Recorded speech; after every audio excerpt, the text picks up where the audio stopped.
2장 4절 5절 우리 같이 읽겠습니다. 그때에 마침 보아스가 보아스가 베들레헴 베들레헴 성읍에서 왔다. 그는 주님께서 자기들과 함께 하시기를 비내하면서 곡식들을 거두고 있는 일꾼들을 격려하였다. 그들도 보아스에게 주님께서 주인 어른께 복 베푸기를 바랍니다 하고 인사하였다. 보아스가 일꾼들을 감독하는 젊은이들에게 물었다. 저 젊은 여인은 네 집 안악인가? 여러분, 우리가 하나님의 아까는 우연히, 지금은 그때에, 그때라는 단어는 굉장히 중요한 것입니다. 그때는 다른 사람이 일하는 때도 있지만 루시 이삭을 줄 때입니다. 그러면서 베들레헴에 왔는데 이제 보아스가 한 낯선 젊은 안악이 있으니까 네 집 안악이냐 묻습니다. 그래서 저는 관심이라는 단어로 이 본문을 묵상했습니다. 여러분, 아스퍼스 신드롬이라는 단어가 있습니다. 아스퍼스 신드롬이라는 말은 남에 대해서 전혀 이해하지 못하는 일종의 장애를 말하는 것입니다. 즉, 남의 입장을 이해하지 못하고 사회생활에서 자신밖에 모르는 사람들을 사스퍼크라고 말을 합니다. 현대인들은 또 교회에서도 사스퍼크스는 굉장히 많습니다. 성도들 중에는 목사를 이해하지 못하고 자기 말만 하는 분도 있고, 또 목사들 사이에서도 사스퍼크 신드롬이 있어가지고 남의 말은 듣지 않고 자기 말만 하는 경우를 종종 봅니다. 이때 비극이 일어나죠. 여러분 다 신학교 다니면서 또 졸업하신 목사님들 중에서도 안 읽은 책은 안 읽으신 분은 없겠지만 마틴 부버의 히 운투 두라는 책입니다. 여기에서 마틴 부버는 사람을 어떻게 봐야 되느냐라는 것을 보는데 나와 그것, 나와 너 이렇게 봅니다. 근데 나와 그것, and I it 하면은 내가 주체되어야 되고 상대편은 it 대상이 된다는 거죠. 이런 사람은 아는 척, 또 믿는 척 이런 것을 척을 잘합니다. 이런 사람들은 제사장과 바리새인과 서기관들입니다. 그러나 선한 사마리아인은 I and you, 즉 당신이 인격적인 관계가 됐을 때 내가 도와줄 수 있고 또 나의 부비가 들어가도 기꺼이 섬길 수 있는 위치가 됩니다. 그래서 2인칭의 기적이라는 말이 있는데요. 우리가 상대편을 it, you, his, you가 2인칭인데 3인칭보다 2인칭을 될 때 우리는 그분을 가까이 할 수 있고 또 사물도 가까이 할 수 있습니다. 그래서 여러분이 대하는 사람들을 2인칭으로 대할 때 기적이 일어나고 또 사물도 2인칭으로 될 때 사물이 여러분에게 말을 걸게 됩니다. 여러분 결혼식에 또 여러분이 중요한 잔치를 베풀었을 때 여러분 그 손님들을 VIP를 초대하기를 원할 것입니다. 내 아이 결혼식에 또 내 그 손님의 결혼식에 그 복장이 이상하거나 또 뭐 그런 사람이면 기분이 안 좋습니다. 저도 큰아이 결혼식 때 어떤 분이 왔는데 복장이 조금 이상하니까 내색은 안 했지만 기분이 안 좋았습니다. 그런데 주님께서는 이렇게 잔치를 베풀라고 말합니다. 잔치를 베풀 때 여러분 이런 사람들을 부를 수 있겠습니까? 주님은 근데 이렇게 베풀라고 말합니다. 가난한 사람들, 지체에 장애가 있는 사람들, 심지어는 다리를 저는 사람들, 눈먼 사람들 불러라. 여기까지가 초대의 대상이고 범위입니다. 그러면서 주님, 여러분 결혼식장에 또 여러분의 중요한 그 잔치에 이런 사람들을 왔다고 생각해 보십시오.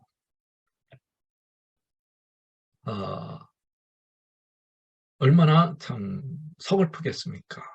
저는 어떤 분의 그 장례식장에 갔는데 대통령 하안이 있으니까 너무 자랑스럽게 여기는 분을 보셨습니다.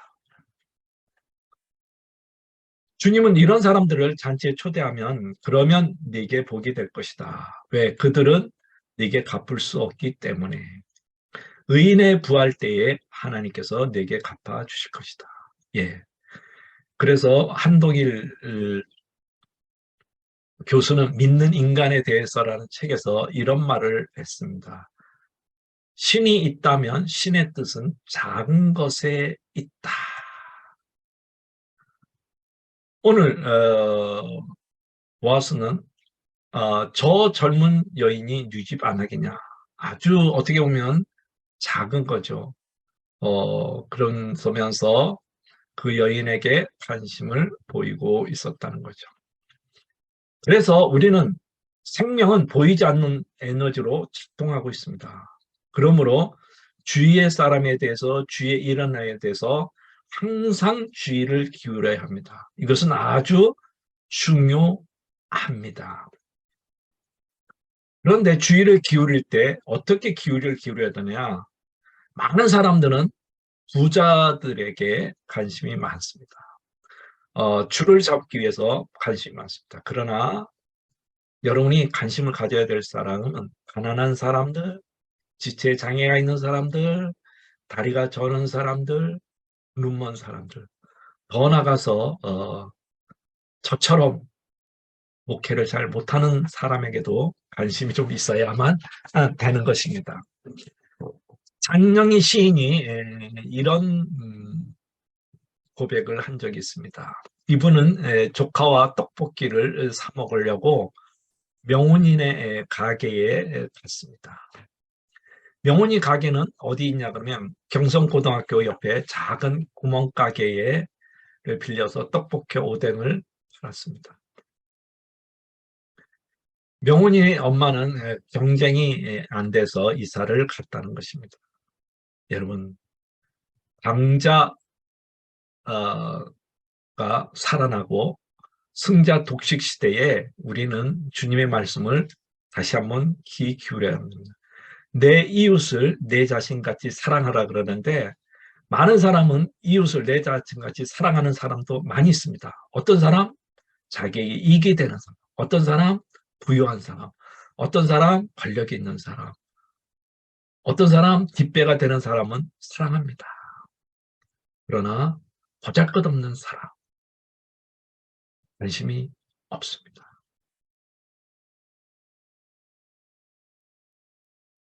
관심이라는 것은 내 마음의 한자리를 내어주는 것이고 내 삶을 나눠주는 것입니다. 그래서 여러분 참된 만남이 굉장히 중요합니다. 여러분이 우리 주님께서 했던 말 이런 사람들을 대할 때 태도가 중요한 게 있습니다. 여러분 루시아 시인은 이렇게 말합니다. 내가 가능한 사랑과 연민의 마음을 갖기를 만약 내가 이 순간에 사랑과 연민의 마음을 가질 수 없다면 친절하기를 만약 내가 친절할 수 없다면 판단하지 않기를 만약 내가 판단하지 않을 수 없다면 해를 끼치지 않기를 그리고 만약 내가 해를 끼치지 않을 수 없다면 가능한 최소한의 해를 끼치기를 최소한 해를 끼칠 수 있기를 바랍니다. 삶은 작은 것들로 이루어졌습니다. 여러분 아까 봤던 그런 사람들은 하는 것이 필요하지 않습니다. 여론의 미소와 위로 한마디가 그 사람들을 살게 하는 것입니다. 여러분, 제가 교환을 나눠드리면서 이것을 실었습니다. 양을 좀 많지만 왜 실었냐 그러면 꼭 읽어보라고 실었습니다. 안 읽어본 분도 계시겠지만 아는 분도 많이 계실 것입니다. 아주 유명한 단편 소설입니다. 우동 한 그릇이라는 큐리 로헤이라는 일본 작가의 소설입니다. 꼭 읽어보시기를 바랍니다. 어, 이 소설의 핵심은 이겁니다. 어렵게 아빠를 잃은 있고 엄마와 두 아들이 이제 있습니다. 12살 때 보이는 소년이 있고 또 동생이 있고 섣달 구운 날 이제 그 쾌정이라는 작은 우동집에 세 모자가 들어와서 세 사람이니까 우동을 1인분씩 3인분을 시켜야 되는데 돈이 없으니까 묻습니다. 우동 1인분이요. 그럴 때 주인은 1.5인분을 넣고 이제 값을 넣어줬습니다. 3인분을 넣으면 부담스러울까 봐 1.5인분을 넣고 150엔을 지불하고 이제 나갑니다.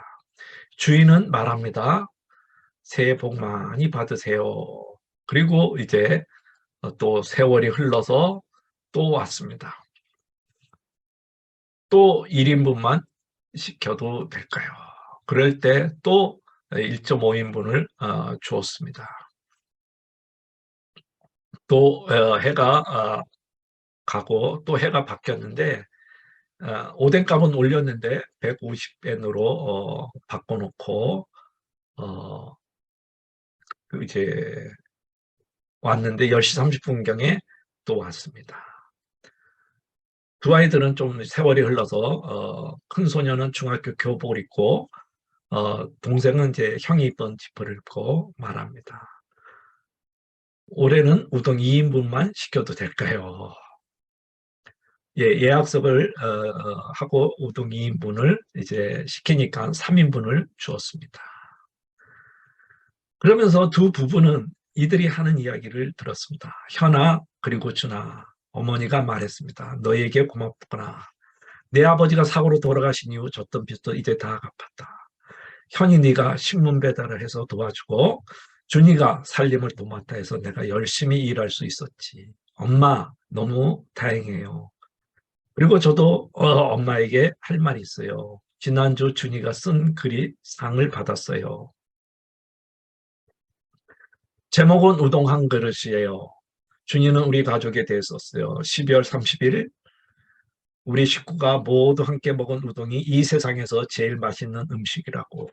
그리고 주인 아저씨랑 아주머니가 새해 복 많이 받으세요 하는 소리 꼭 힘내세요. 잘 살 수 있을 거예요. 라는 소리가 들렸다고요. 그렇게 자기도 그렇게 손님에게 힘 주는 음식점 주인이 되고 싶다고요. 이 소리를 들은 부부는 눈물을 흘렸고 다음에 식탁에 예약석이라는 편말은 서 있었습니다. 그러나 몇 해 동안 이 사람들은 오지 않았습니다.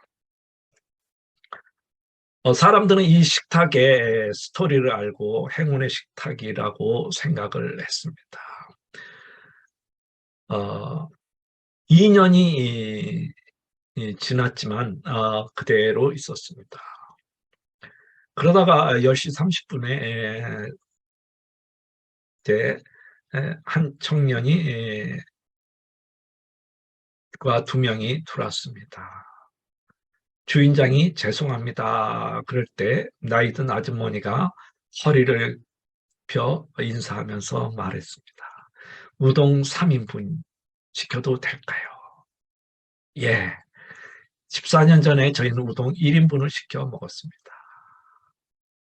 그러면서 이제 3인분을 이제 먹었다는 이야기입니다. 그러면서 장영희 시인은 교수님은 이렇게 말합니다. 내가 이런 이야기를 기억한 이유는 아름다운 귀결 해피엔딩 때문이다. 그러나 현실에는 이런 해피엔딩이 가능할까? 아마 우동집 주인은 문 닫는 시간에 돌아와 겨우 한 그릇을 시키는 가난한 모자를 구박했을 것이고, 어머니는 아무 일을 해도 빚을 갚지 못했을 것이고, 아들은 의사, 은행원이 되기 전에 비행 청소년이 되었을지 모른다. 그러나 먼 훗날 우연이라도 명운이 가족을 만나게 되면 우동 한 그릇의 해피엔딩이 소설 속에만 가능한 것이 아닌 것을 깨닫게 되기를 간절히 바라본다. 예, 여러분, 이와 같은 비슷한 내용이 실제로 한국에도 있었습니다. 이철한 작가의 곰보빵이라는 책은 실화를 바탕으로 쓴 책입니다. 여기에 엄마 친구라는 스토리가 있습니다. 저녁 무렵에 한 여자아이가 동생을 데리고 왔습니다. 주방 가까이에 테이블을 잡고 아저씨 짜장면 2개 주세요. 그랬습니다. 그랬더니 동생이 언니는 왜 안 먹어? 응, 점심 먹은 게 체했는가 봐. 아무것도 못 먹겠어. 7살쯤 보이는 남자아이가 나무젓갈을 입에 불고 말했습니다. 이내 누나, 그래도 먹어. 얼마나 맛있는데. 누나는 지금 배가 아파서 못 먹어. 오늘 네 생일이니까 맛있게 먹어. 큰아이는 그렇게 말하고 남동생의 손을 꼭 잡아줬습니다. 언니, 우리도 엄마 아빠가 있었으면 얼마나 좋을까. 저렇게 같이 저녁 먹고. 아이의 여동생은 건너편에 있는 엄마 아빠랑 저녁을 먹고 있는 제 또래 아이들을 부러운 눈으로 바라봤습니다. 그때 주방장 아주머니 이름은 영선이었습니다. 영선이라는 이 주방 아주머니는 아이들을 유심히 봤습니다. 그러다가 남편이 말합니다. 왜 아는 애들이야? 글쎄요, 그 집 애들 맞는 것 같은데 하면서 주방장 영선 주방장은 말을 합니다. 큰애에게 혹시 너 이내 아니니? 이내 맞지? 네 맞는데요. 하고 영선의 갑작 질문에 이내는 당황합니다. 이내는 말합니다. 엄마 친구야 모르겠니? 영선 아줌마. 아이들은 뭐 말이 없었습니다. 한 동네 살았는데 네가 어릴 때라 잘 기억이 안 나는 모양이구나. 그저나 엄마 아빠 없이 어떻게들 사니? 영선 아줌마는 아이들을 어루만져 주면서 주었습니다. 그랬더니 아이들이 기억이 난 듯 미소가 얼굴에 퍼졌고 조금 기다려 아줌마가 맛있는 거 해줄게 그러면서 주방으로 가서 짜장면 3그릇 탕수육 한 접시를 가지고 와서 아이들에게 먹였습니다. 안녕히 계세요. 그래 잘 가라. 차조 좀 하고 짜장면 먹고 싶으면 언제든지 와. 그랬더니 아이들이 네 그랬습니다. 아이들이 나갈 때까지 손을 흔들어 주는 그때 흰 눈이 내리기 시작했습니다. 아이들이 가고 남편이 물었습니다. 누구 집 애들이지? 나는 아무 생각도 안 나는데 영선 아직 주방장이 말합니다. 사실 저도 모르는 애들이에요. 엄마 아빠가 없는 아이들에 서 무턱대고 음식을 주면 아이들이 상처받을지 모르잖아요. 엄마 친구라고 하면 아이들이 또 올 수 있다고 해서 그랬군. 그런데 아이들 이름은 어떻게 알았어? 아이들이 말하는 걸 들었어요. 주방 바로 앞이라 안에까지 다 들리고요. 남편이 말합니다. 이름까지 알고 있어서 진짜인 줄 알았지. 오늘이 남동생 생일이었는가 봐요. 자기는 먹고 싶어도 참으면서 동생들만 지켜주는 모습이 어찌나 안 돼 보였는지. 영선의 눈에 맺혀 있는 눈물은 금방이라도 흘러내릴 것 같았다. 여러분, 상처 주지 않고 사랑하기는 얼마나 어려운가. 소리 없이 아픔을 감싸준다는 것은 얼마나 아름다워. 스탠포드 대학의 유래는 여러분이 읽어보시면 좋겠습니다. 여러분,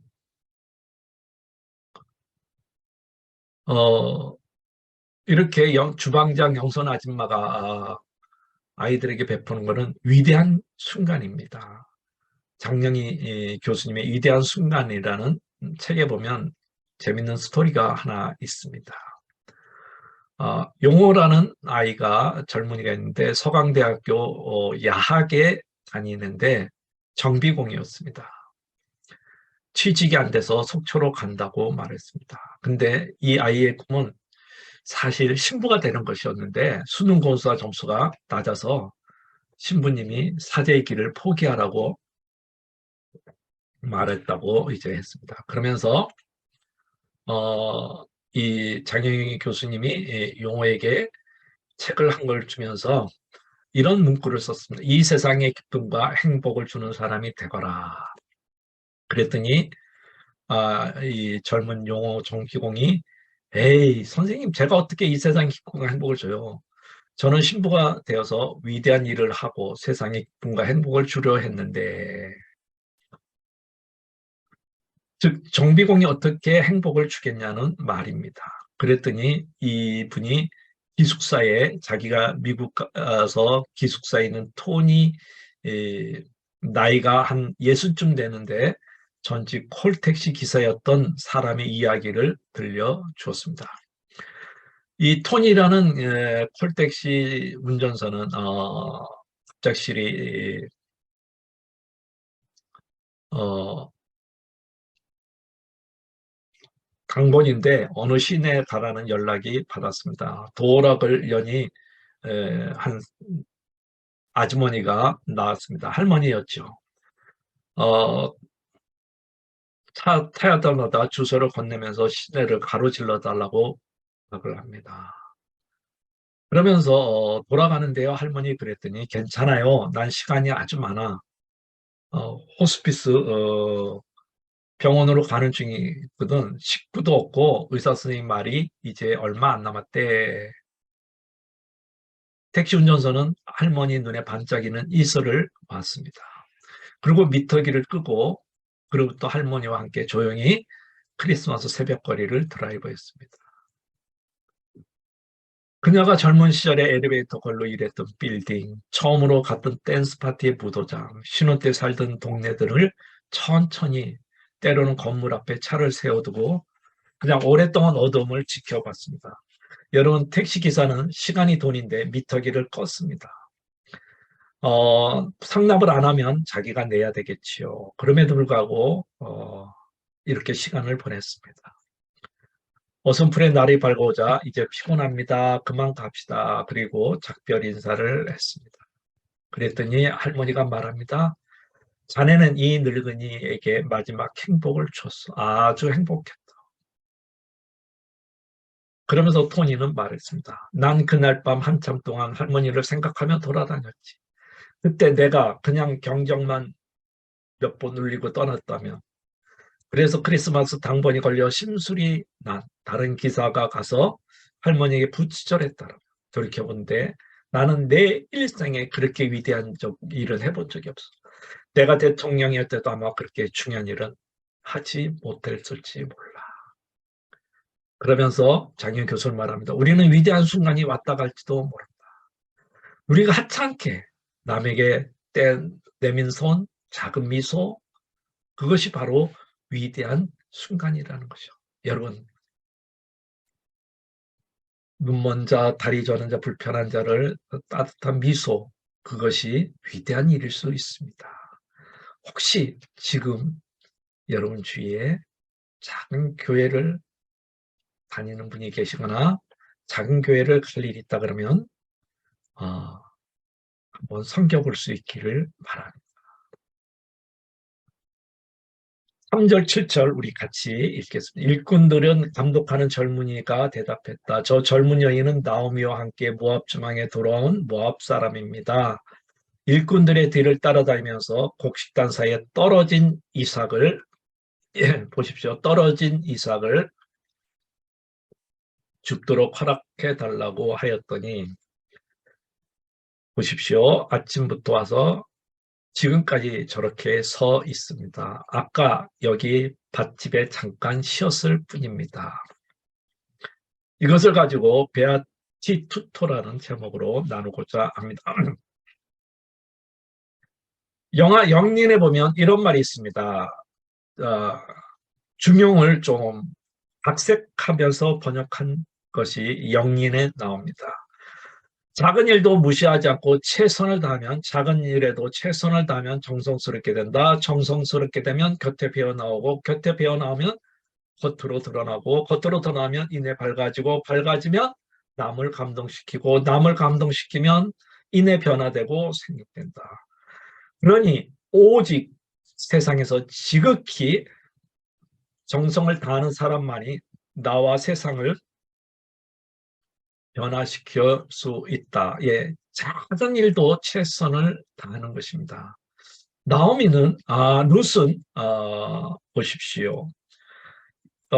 아침부터 저녁까지 서 있으면서 떨어진 이삭을 줍고 있습니다. 이 태도가 말로 얼마나 정성스럽게 이삭을 줍습니까? 대충 주술 수 있지만은 아주 정성스럽게 대합니다. 그래서 이 베아투투라는 행복이 된다는 건데, 이것은 배우는 와 아티투스라는 합친 것입니다. 그래서 이 아티투드는 태도라는 뜻입니다. 배우, 동사 합종. 그래서 행복은 내가 어떤 마음을 가짐에 따라서 복이 될 수 있다는 거죠.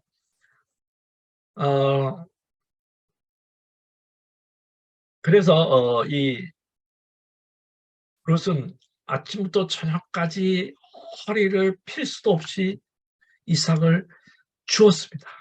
그런데도 제가 이 베아투트 행복이라고 말을 한 것은 그녀의 태도가 이렇게 작은 일도, 이삭 줍는 일이 작은 일이지만 아침부터 와서 지금까지 저렇게 쉬지 않고 서면서 일을 했다는 거죠. 여러분, 우물 안에 개구리는 문제가 아닙니다. 물론 우물 밖으로 나가서 더 큰 세상을 보면 좋겠죠. 그러나 우물 안에 갇혔다고 해서 불행하면 안 됩니다. 즉, 그 우물 안에 갇힌 개구리도 행복할 수 있다는 것을 보여줘야만 됩니다. 그래서 능력보다도 태도, 내가 지금 이 태도가 굉장히 내 인생의 행복을 가져주는 것입니다. 여러분, 미래는 하나님만이 고칠 수 있습니다. 내가 미래를 고칠 수 없죠. 지금 내가 이삭을 줍는 순간입니까? 거기에 집중하면 행복이 옵니다. 그리고 지금 허리를 필 수 없는 고통이지만 이 고통은 내일에 더 큰 행복을 주기 위한 것입니다. 그래서 이 작은 일에 충실한 것이 석세스 애티튜드가 됩니다.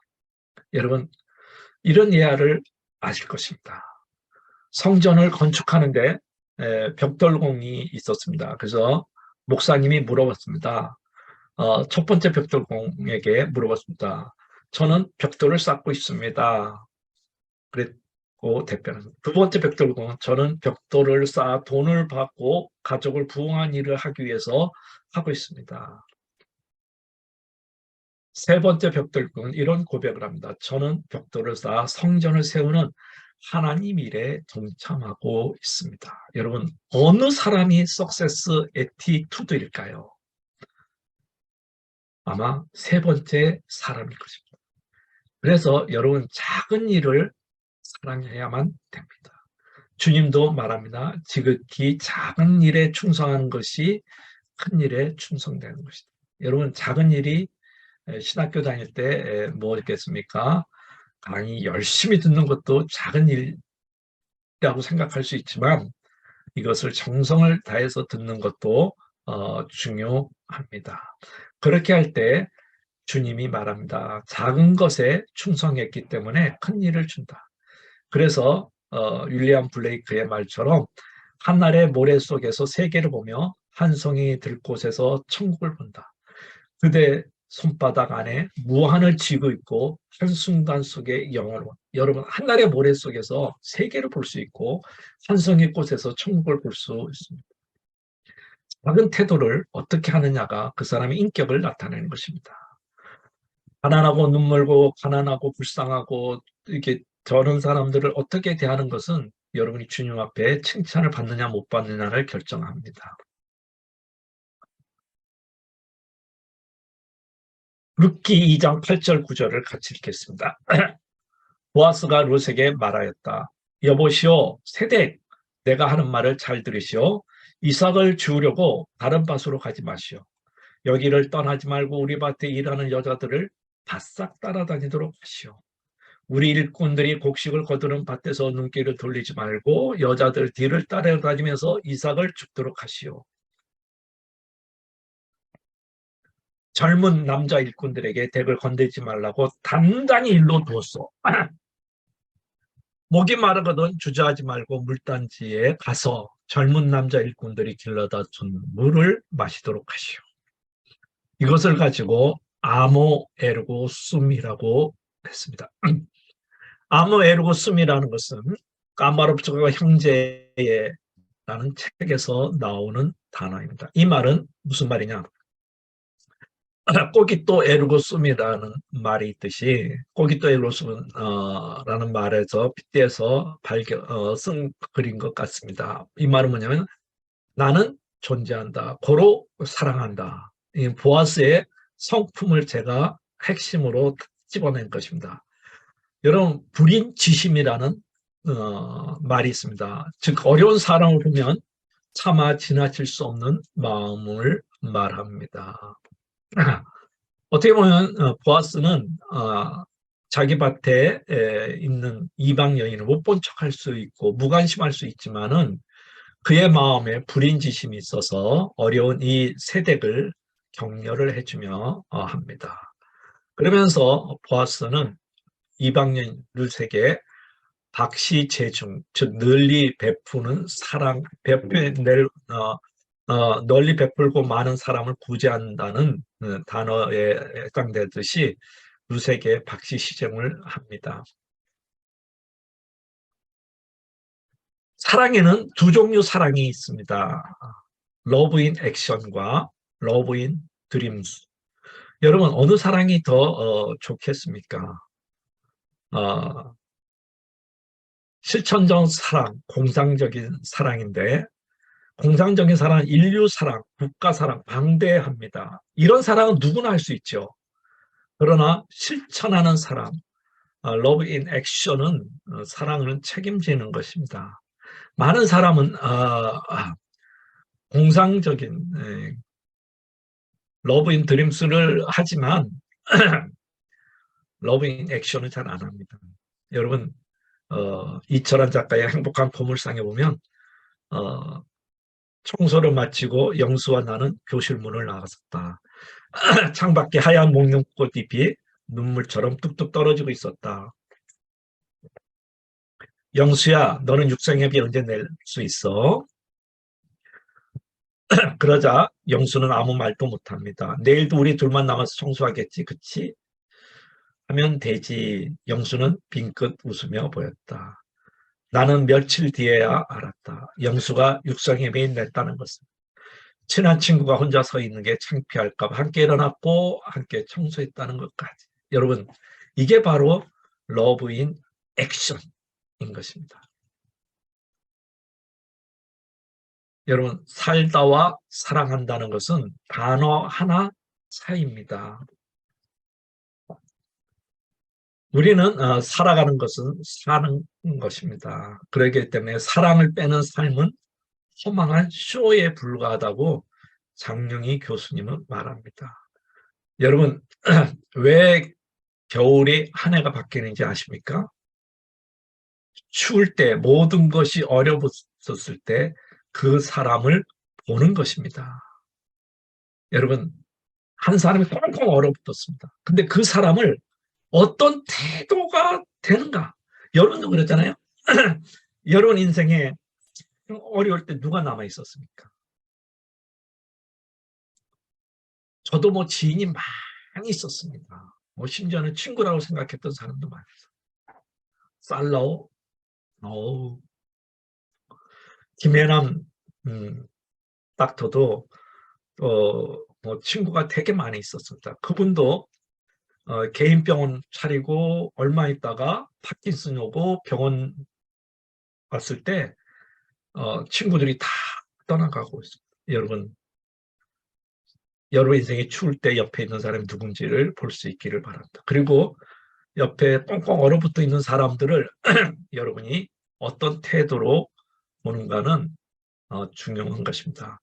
사람들이 함부로 한 해를 보내고 새해를 맞이할까 봐 염려되어서 하나님은 겨울에 한 해를 바꾸는 것이야. 여러분이 함부로 추운 사람을 대할까 봐 하나님이 겨울에 새해를 바꾸는 것입니다. 그렇기 때문에 오바더서의 내 형제의 날, 그가 재앙에 받던 날, 너는 방관하지 말았어야 했다. 너가 한 대로 당할 것이다. 네가 준 대로 돌아갈 것이다. 추운 겨울에 인생을 대했던 냉정함, 그 냉정함이 여러분의 인생에도 냉정하게 다가올 것입니다. 가난한 사람에게 은혜를 베푸는 것은 주님께 구하는 것이다. 주님께서 그 선행을 넉넉히 갚아주는 것입니다. 추운 겨울을 만난 사람들을 사랑하는 것이 여러분의 할 일입니다. 우리는 꿈의 사랑을 많이 합니다. 누가 재물을 가지고 형제의 궁핍함을 보고도 도와줄 마음을 막으면 하나님의 사랑이 어찌 그 속에 거할까? 즉 꿈속의 사랑은 바로 여기에 해당됩니다.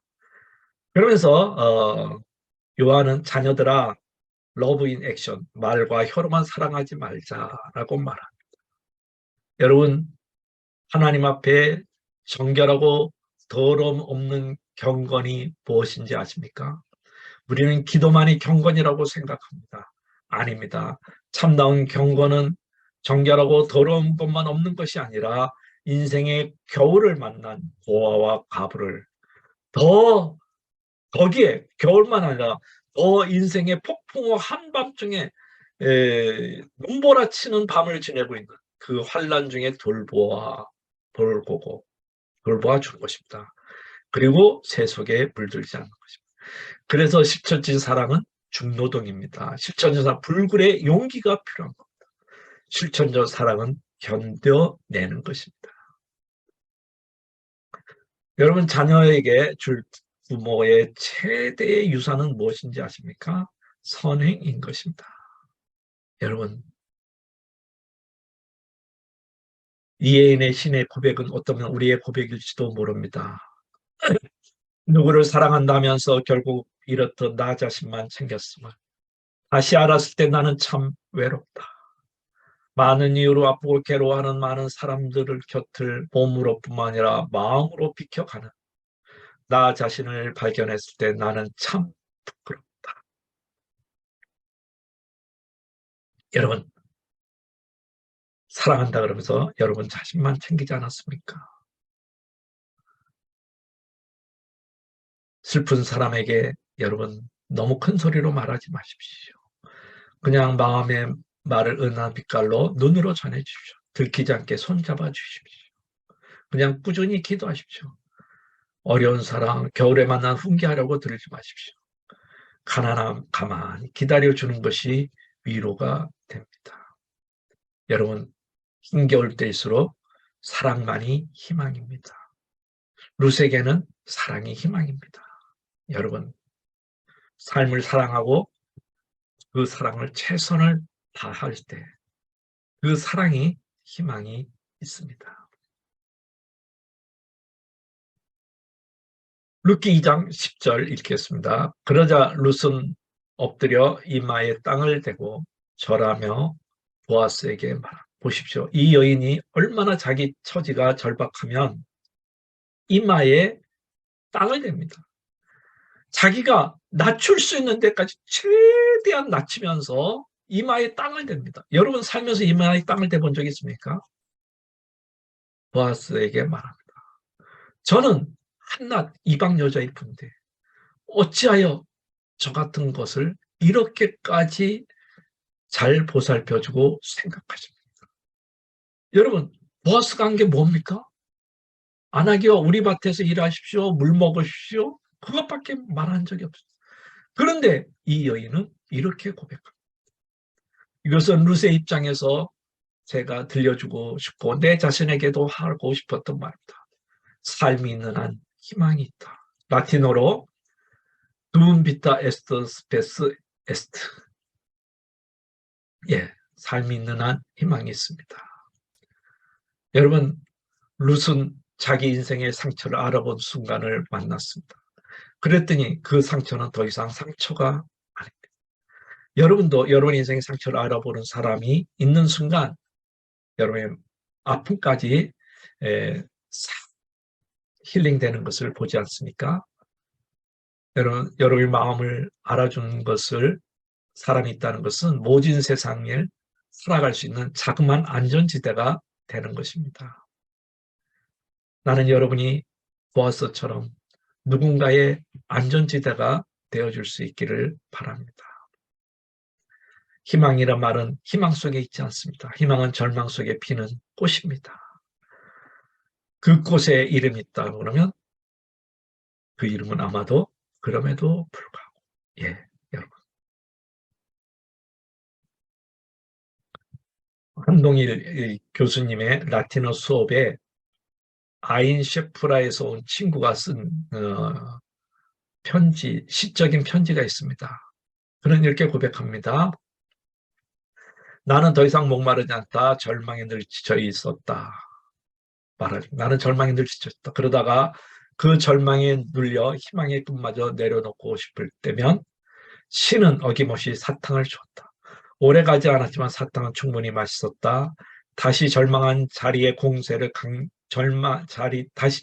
지리한 절망의 공세가 강력했고 작심삼일의 내 영혼은 어느새 바닥을 향하고 있을 무렵 조금 더 큰 사탕이 운명처럼 다가왔다.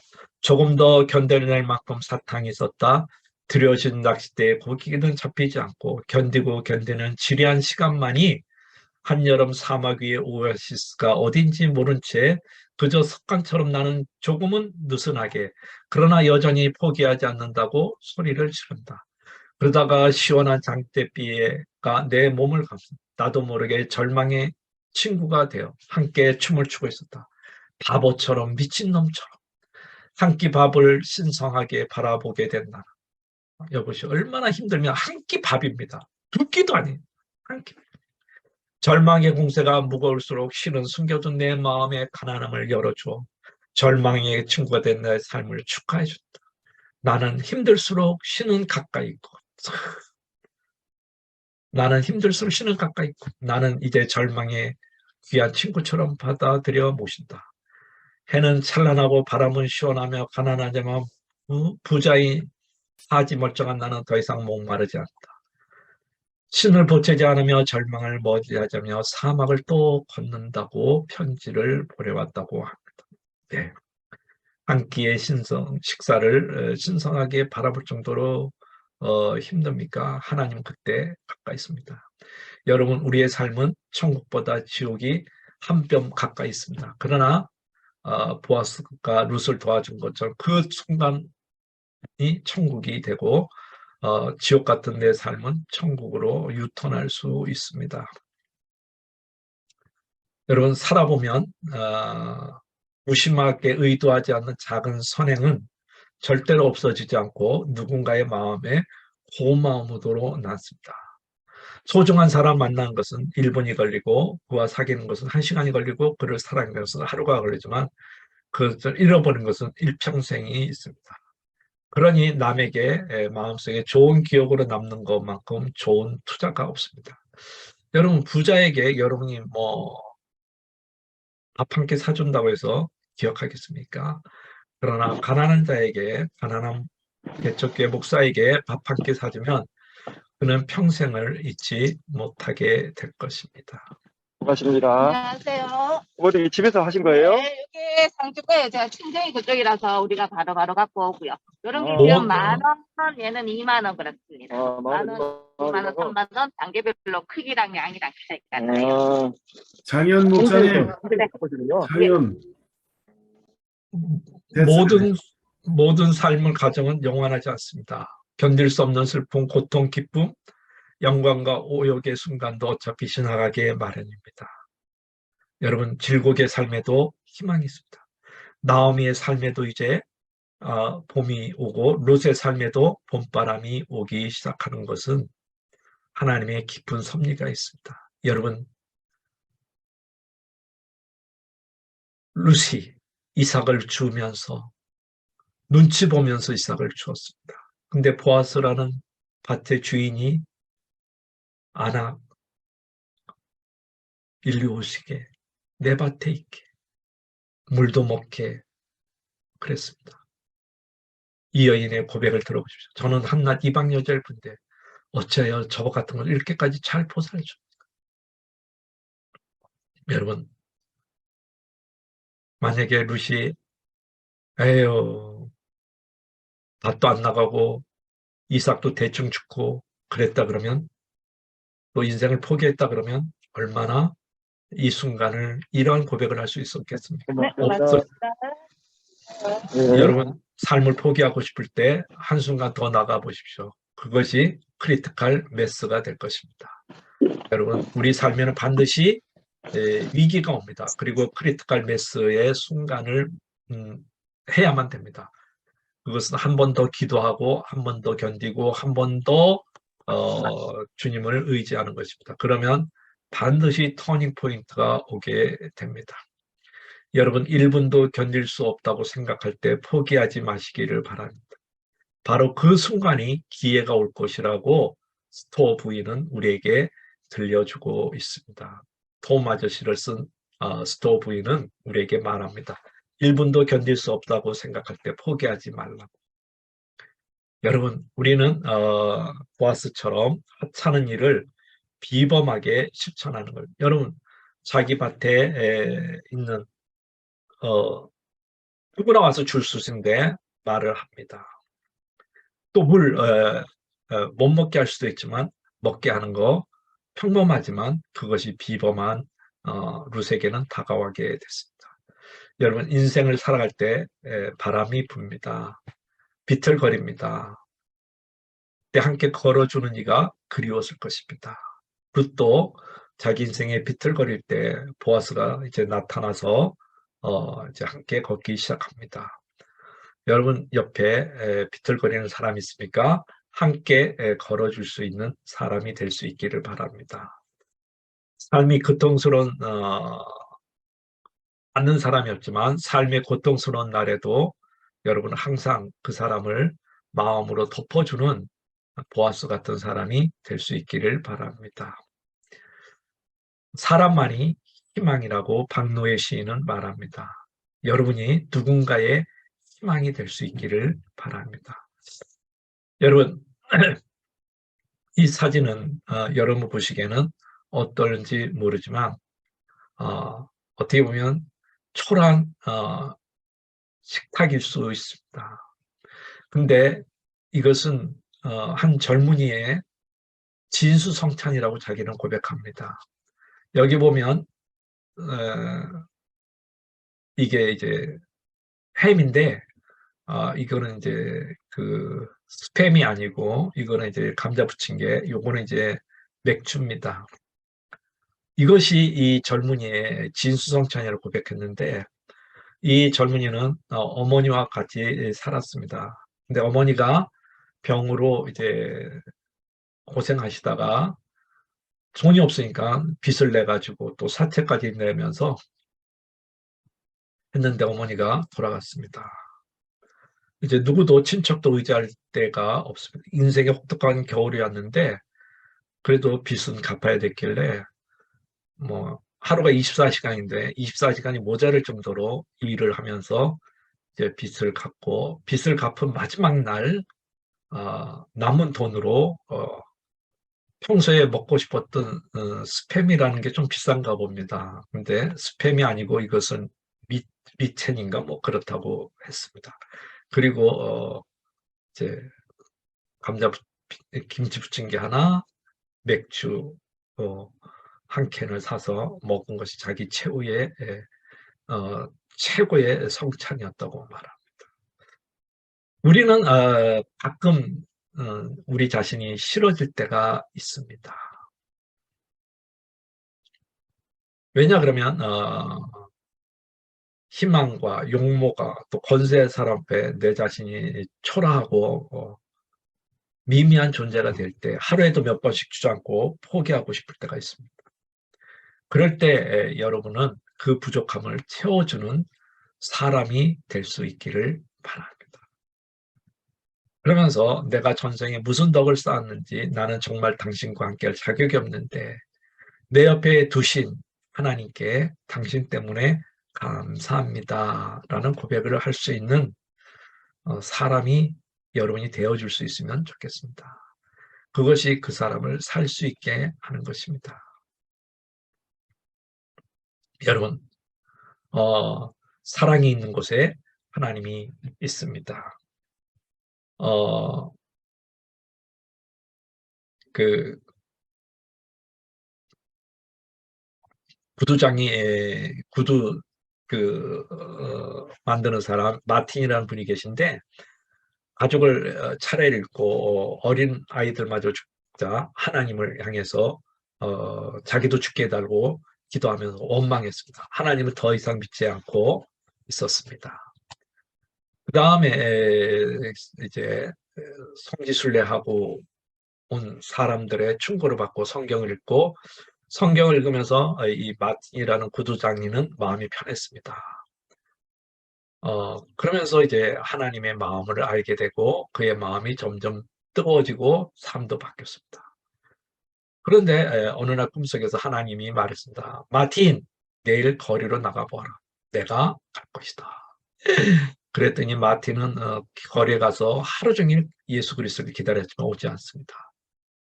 거리에는 청소부, 아기 낳는 여인, 날품팔이 할머니, 소매치기 소년 등 불쌍하고 보잘것없는 사람들을 만나게 됩니다. 마틴은 그들에게 진실되고 따뜻한 사랑을 베풀었습니다. 하지만 밤이 되도록 그리스도는 나타나지 않았습니다. 마틴이 만난 사람들은 소매치기, 날품팔이 할머니, 아기를 안고 있는 여인, 거래 청소부였습니다.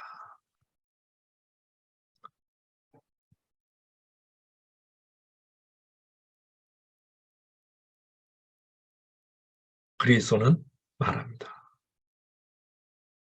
마틴에게 주님이 나타나서 거리에 만났던 사람들이 예수 그리스도라는 것을 알게 됩니다.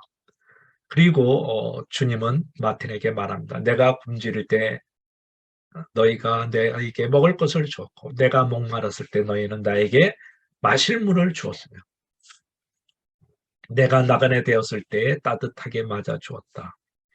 왜냐하면 너희가 여기 있는 내 형제 중에 가장 보잘것없는 사람에게 한 것이 곧 내게 해준 것이기 때문이다. 어떻게 보면 보아스는 눈에는 룻이 하잘것없고 보잘것없는 사람일 것입니다. 그러나 보아스는 그 작은 사람을 사랑하게 됐습니다. 여러분, 사람 때문에 하루가 살만하고 사람 때문에 하루가 막막하게 되는 것입니다. 어떤 사람 만나느냐에 따라서 하루가 행복하고 어떤 사람 만나느냐에 따라서 하루가 막막합니다.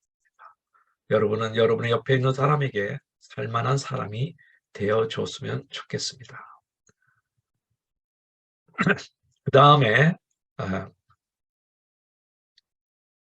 룻기 2장 11절에 12절 읽겠습니다. 보아스가 룻에게 대답하였다. 남편을 잃은 뒤에 댁이 시어머니에게 어떻게 해야 하는지를 자세히 들어서 다 알고 있어. 댁은 친정 아버지와 어머니를 떠나고 태어난 땅을 떠나서 엊그제만 해도 알지 못하는 다른 백성에게로 오지 않았소. 댁이 한 일은 주님께서 갚아주실 것이요. 이제 덱이 주 이스라엘의 하나님의 날개 밑으로 보호를 받으러 왔으니 그분께서 덱에게 넉넉히 갚아 주실 것이요. 여기 보면 하나님의 날개라는 말이 있습니다. 날개는 히브리어로 카나프입니다. 이것은 자비로우신 주님의 국유를 베푸는 여호와의 손길을 말하고 있습니다. 장영희 교수님의 그 글 중에 once a beggar, always a beggar. 한 번 거지는 영원한 거지다. 한 번 거지는 영원한 거지다라는 스토리가 있습니다. 제가 이것을 가지고 어떻게 제목을 잡느냐. 타인의 고통을 바라볼 때는 강점을 바라보라. 타인의 고통을 바라볼 때는 강점을 바라보라. 여러분, 남편을 잃고 가부가 됐습니다. 그러면 멸시할 수 있습니다. 근데 강점을 봅니다. 당신은 친정어머니와 아버지를 떠났고 태어난 땅을 떠났습니다. 그리고 알지 못하는 백성에게 었고 당신이 시어머니에게 어떻게 했는지 내가 알았습니다. 이제 하나님의 날개 밑으로 보호받으러 왔던 백에게 하나님께서 넉넉히 갚아주고 타인의 강점에 가부다, 가난하다 무시하지 않고 강점을 바라본 거죠. 장영희 교수님이 1983년 이제 미국에서 방학 중에 돌아왔습니다. 동생이 따라 명동을 갔는데 이분은 이제 지팡이를 짚고 있으니까는 또 미국에 갔다 왔으니까 넉넉한 티셔츠, 뭐 청바지 이런 거를 이제 청바지도 사계절, 티셔츠 뭐 이런 것만 입고 이제 명동 거리를 갔습니다. 그때만 해도 이제 이게 다리를 목발을 짚고 있는 사람들을 장애인 인권이 많이 보장되지 않는 시절이니까 뭐 그랬습니다. 그래서 한 가게에 이제 동생이 쇼핑하러 들어갔습니다. 그랬더니 중년 여인이 동생이 손님이니까 웰컴하면서 옷을 보는데 장영희 교수님이 문 밖에 서서 기다리고 있었습니다. 청바지에 놈놈한 티셔츠에 지팡이 짚고 있으니까 거지로 봤습니다. 그러면서 나중에 와요. 손님 있는 거 안 보여요? 그런 장영희 교수 눈치 없기로 소문난 그 장영희 교수님은 눈만 멀뚱멀뚱했습니다. 그러자 나중에 한 옥타브 높여서 나중에 하는 말 안 들려요? 지금 동전이 없다고요? 그러니까 목소리 크니까 동생이 깜짝 놀라서 탈의신문을 나와서 지금 뭐라 그랬어요? 우리 언니를 뭐라고 보는? 그제서야 이제 장영 교수님, 이 주인이 나를 거지로 알고 있구나 라는 걸 깨닫게 됐습니다. 동생이 말합니다. 우리 언니를 어떻게 보고 하는 소리? 우리 언니는 박사예요. 인류대학 나오고 글도 쓰고 책도 쓰고 막 화를 냈습니다. 그랬더니 주인이 보십시오. 목발을 짚을 때다가 입성까지 그러셨어. 입는 모습, 폼이 그렇다는 거죠. 여러분. 그러면서 장영 교수님은 이제 말을 합니다. 학위를 마치고 귀국한 날부터 이제 청바지를 버리고 정장을 입기로 옷을 선택할 때 실형보다 거지처럼 보이지 않는데 기준을 두었다. 로션 하나 안 바르던 얼굴에 화장도 하고 학생 말 맞다나 호박에 줄 긋는다고 수박된 건 아니지만 이분이 이제 나름대로 거지로 보일 확률을 줄이고자 했다는 것입니다. 여러분, 한 번 거지는 영원한 거지로 읽은 채. 여러분, 우리 사람을 외모로 취하는 경우가 많이 있습니다. 여러분, 거지에게는 부모도 친구가 아니다. 즉 가난한 사람은 부모도 친구가 아니라는 거죠. 여러분, 우리는 누군가의 상처를 이해한다는 것은 참 아프겠다. 이것으로만 부족합니다. 그 상처에 받은 사람이 되지 않으면 이해할 수 없습니다.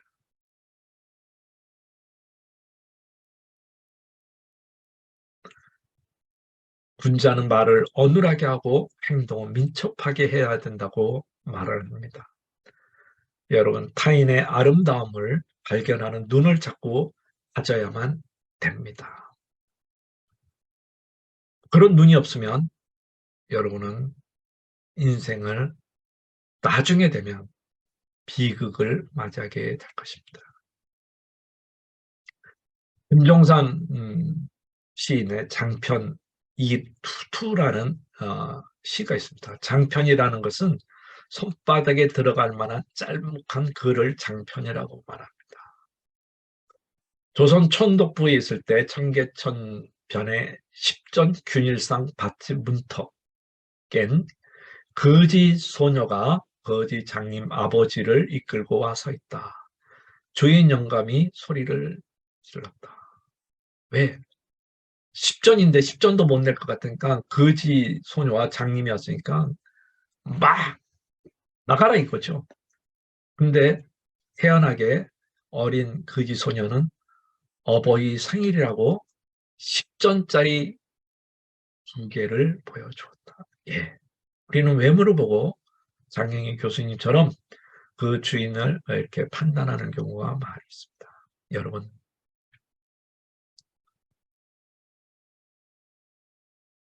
세상 보는 것은 마음먹기에 달렸습니다. 홍수긴 시처럼 그대의 착한 점만 보일 때까지 당신의 별지기가 되겠습니다. 여러분, 상대편의 착한 점이 보일 때까지 그 사람의 별지기가 한번 되어봐 주지 않겠습니까? 보아스는 룻의 나쁜 점을 본 것이 아니라 장점을 보았습니다. 세상에 가장 강한 것은 말입니다.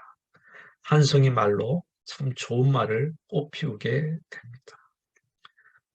이혜인 시인은 종이에 손을 베곤하는 시에서 이렇게 고백합니다.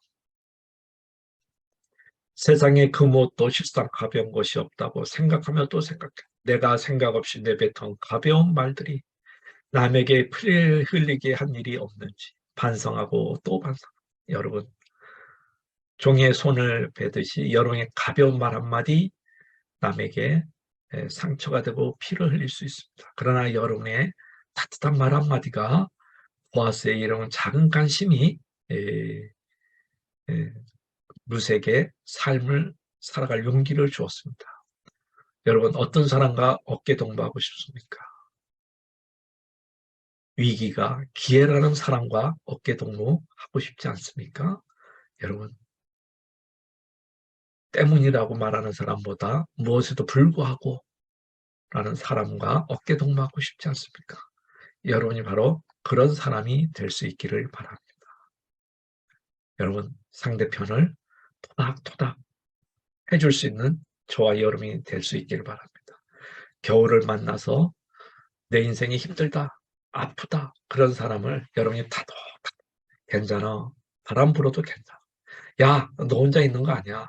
내가 있어. 여러분, 때로는 목사도 위로받고 싶습니다. 혹시 여러분 중에는 평신도가 계십니까? 목사님이 힘들어하면 토닥토닥 목사님 제가 그렇다고 진짜 가서 어깨를 하라는 게 아니라 목사님 제가 있습니다. 기도해 줄 수 있는 여러분이 되시기를 바랍니다. 룻기 2장 13절 같이 읽겠습니다. 룻이 대답하였다. 어른께서 이토록 잘 보살펴 주시니 몸둘 바를 모르겠습니다.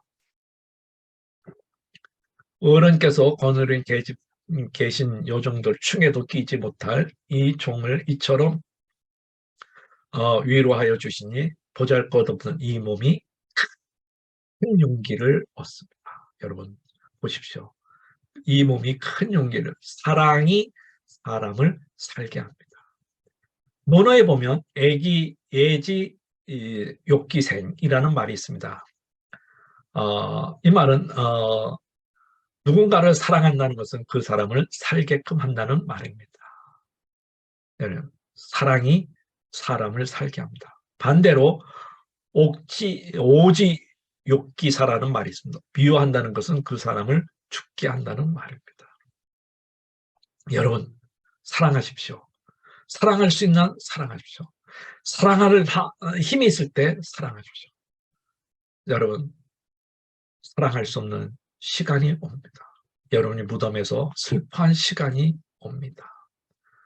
나이덕 시인은 고백합니다.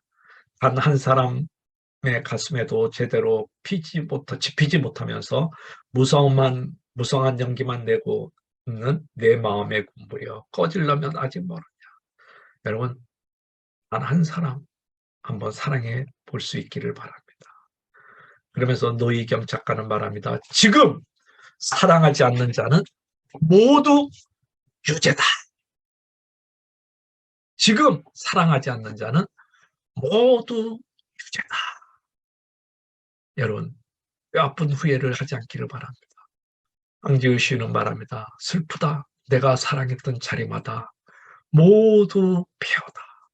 예, 사랑했던 자리마다 모두 폐허지만 그럼에도 고백합니다. 아무도 사랑해 본 적이 없다는 것. 언제 다시 올지 모를 이 세상 지나가면서 내 뼈아픈 후회는 바로 그거다. 그 누구를 위해, 그 누구를 또 사랑하지 않았던 것.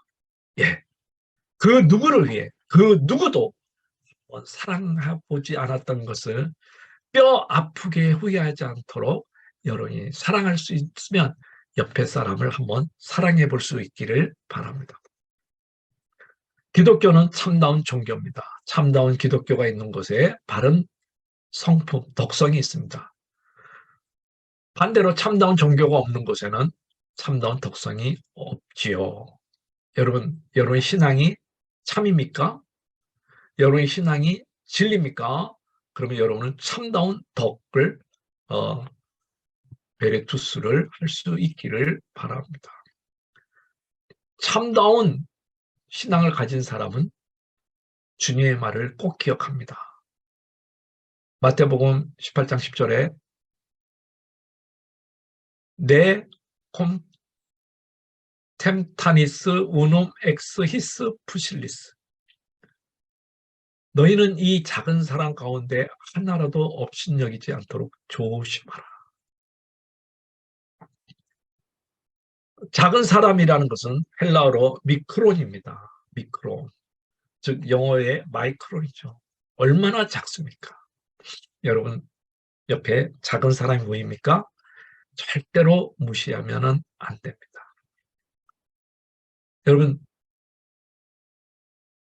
천국과 지옥의 스토리를 잘 알고 있죠. 천국과 지옥의 숟가락은 똑같습니다. 근데 숟가락이 길어요. 밥 시간이 있습니다. 지옥의 사람들은 이 긴 숟가락 가지고 자기가 먹으려니까 이게 안 됩니다. 자기만 먹으려니까 안 돼요. 근데 천국은 숟가락이 똑같아요. 근데 밥을 퍼서 상대편에 줍니다. 상대편이 서로 주니까 서로 먹여주니까 천국입니다. 지옥과 천국은 숟가락을 어떻게 사용하나 한다의 태도의 차이밖에 없습니다. 여러분 우리는 상대편을 어떻게 봐야 되는지 굉장히 중요한 것입니다. 킹콩의 눈이라는 장영희 교수의 칼럼이 있습니다. 이분이 영화를 하나 본 것이 있는데 그것은 킹콩이라는 영화입니다. 이분이 이 영화를 봤을 때는 줄거리도 잘 기억나지 않습니다. 일부러 영화 극장까지 가서 본 영화 중에 하나입니다. 날짜도 기억합니다. 1978년 1월 12일 난 내 인생에 잊지 못할 경험을 하고 난 후 시내 한 극장에서 영화를 보았다. 그날은 1978년 1월 12일은 Y대학교 그러면 어디 대학교 스카이의 Y 대학의 박사과정을 시험 친 날이다. 석사 졸업반이었지만 직업 얻을 수 없는 처지였기에 모교에는 또 박사과정이 개설되기 전이라 내가 선택할 수 있는 것은 Y대학밖에 없었습니다. 응시자들의 필답 끝나고 면접을 보게 됐는데 교수 4명이서 이제 보게 됩니다. 그 중에 한 교수가 퉁명스럽게 말을 합니다. 우리 학부에는 장애인은 받지 않아요. 더 나가서 박사과정은 더 말할 것도 없다고 말합니다. 한 사람의 운명을 결정되는 순간인데 그렇게 단조적이고 명료하게 말하는 그 교수 앞에 나는 완벽한 좌절을 슬프지 않다는 것을 알게 됐다. 너무 명료하니까 이제 좌절커녕 슬프지 않아요. 오히려 마음까지 차분하게 느끼면서 미소를 띠면서 그런 규정을 몰랐습니다. 죄송합니다. 라고 인사하면서 면접실을 나오고 왜 영화를 봤냐 그러면 부모에게 낙방 소식을 조금이라도 늦추기 위해서였습니다.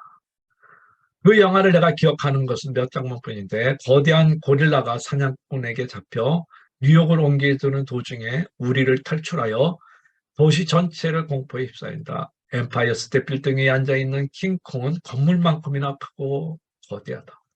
어떤 이유인지 기억나지 않지만 킹콩은 한 여자를 손에 쥐고 있었는데 그녀는 온몸을 떨고 있었다. 하지만 그녀는 전혀 두려워할 필요가 없었다. 킹콩은 그녀를 좋아했다. 아니 사랑했다. 그러나 킹콩은 자신의 운명을 잘 알고 있었다. 마침내 포악되기 전 킹콩 그녀를 자신의 눈높이에 올려놓고 자세히 쳐다본다. 그 눈, 그 슬픈 눈을 나는 잊지 못한다. 그녀에게, 그에게서는 그녀를 사랑하는 것이 허락되지 않았다. 그가 인간이 아닌 커다랗고 흉측한 고릴라였기 때문에. 그때 나는 깨달았다. 이 사회에서는 내가 바로 킹콩이라는 걸. 사람들은 단지 내가 그들과 다르다는 이유만으로 나를 미워하고 짓밟으려고 한다.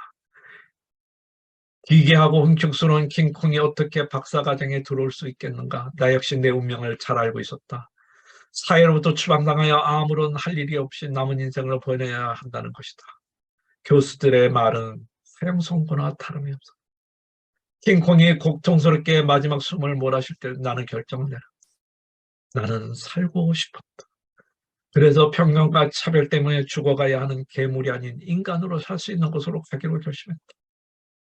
영화관으로 나와 집으로 오는 길에 난 터플책을 줬다.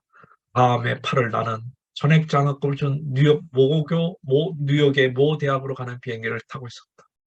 이제 나는 돌아갔다. 나를 면접조차 거부하고 운명적인 선언으로 내 삶의 방향을 재조정할 수 용기를 준 그 위원에게 진정으로 감사합니다. 예, 여러분 얼마나 가슴 아픈 일입니까? 여러분 역시 상대편을 킹콩의 눈으로 보고 있지 않습니까? 여러분 사랑하는 사람 무게는 두근두근 합쳐서 내근이라 그럽니다.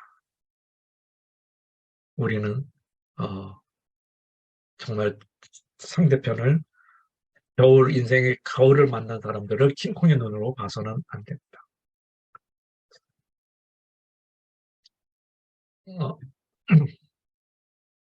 사랑으로 어려운 인간을 어렵게 빠지는 하게 돼. 그것은 신이 하는 일이다. 그 어려움으로 하여금 인간을 자라게 하는 것도 신의 존재하게. 인간은 사랑이라는 어려운 고통을 겪어야만 행보로 건너갈 자격을 얻습니다. 신이 어떠한 장난을 친데도 사랑을 피할 길은 없습니다. 그냥 오고 누구 말대로 교통사고처럼 옵니다. 그러나 여러분 곁에 사람은 떠나도 사랑은 남습니다. 그것도 하나님이 하는 일입니다. 죽도록 죽을 것 같아도 사랑은 남아 사람을 살게 합니다. 여러분이 누구에게 베푼 사랑이 그 사람을 살게 할 것입니다. 한 세상 산다는 것은 연약한 불꽃 하나라도 못 견디게 사랑하고 볼 일이다.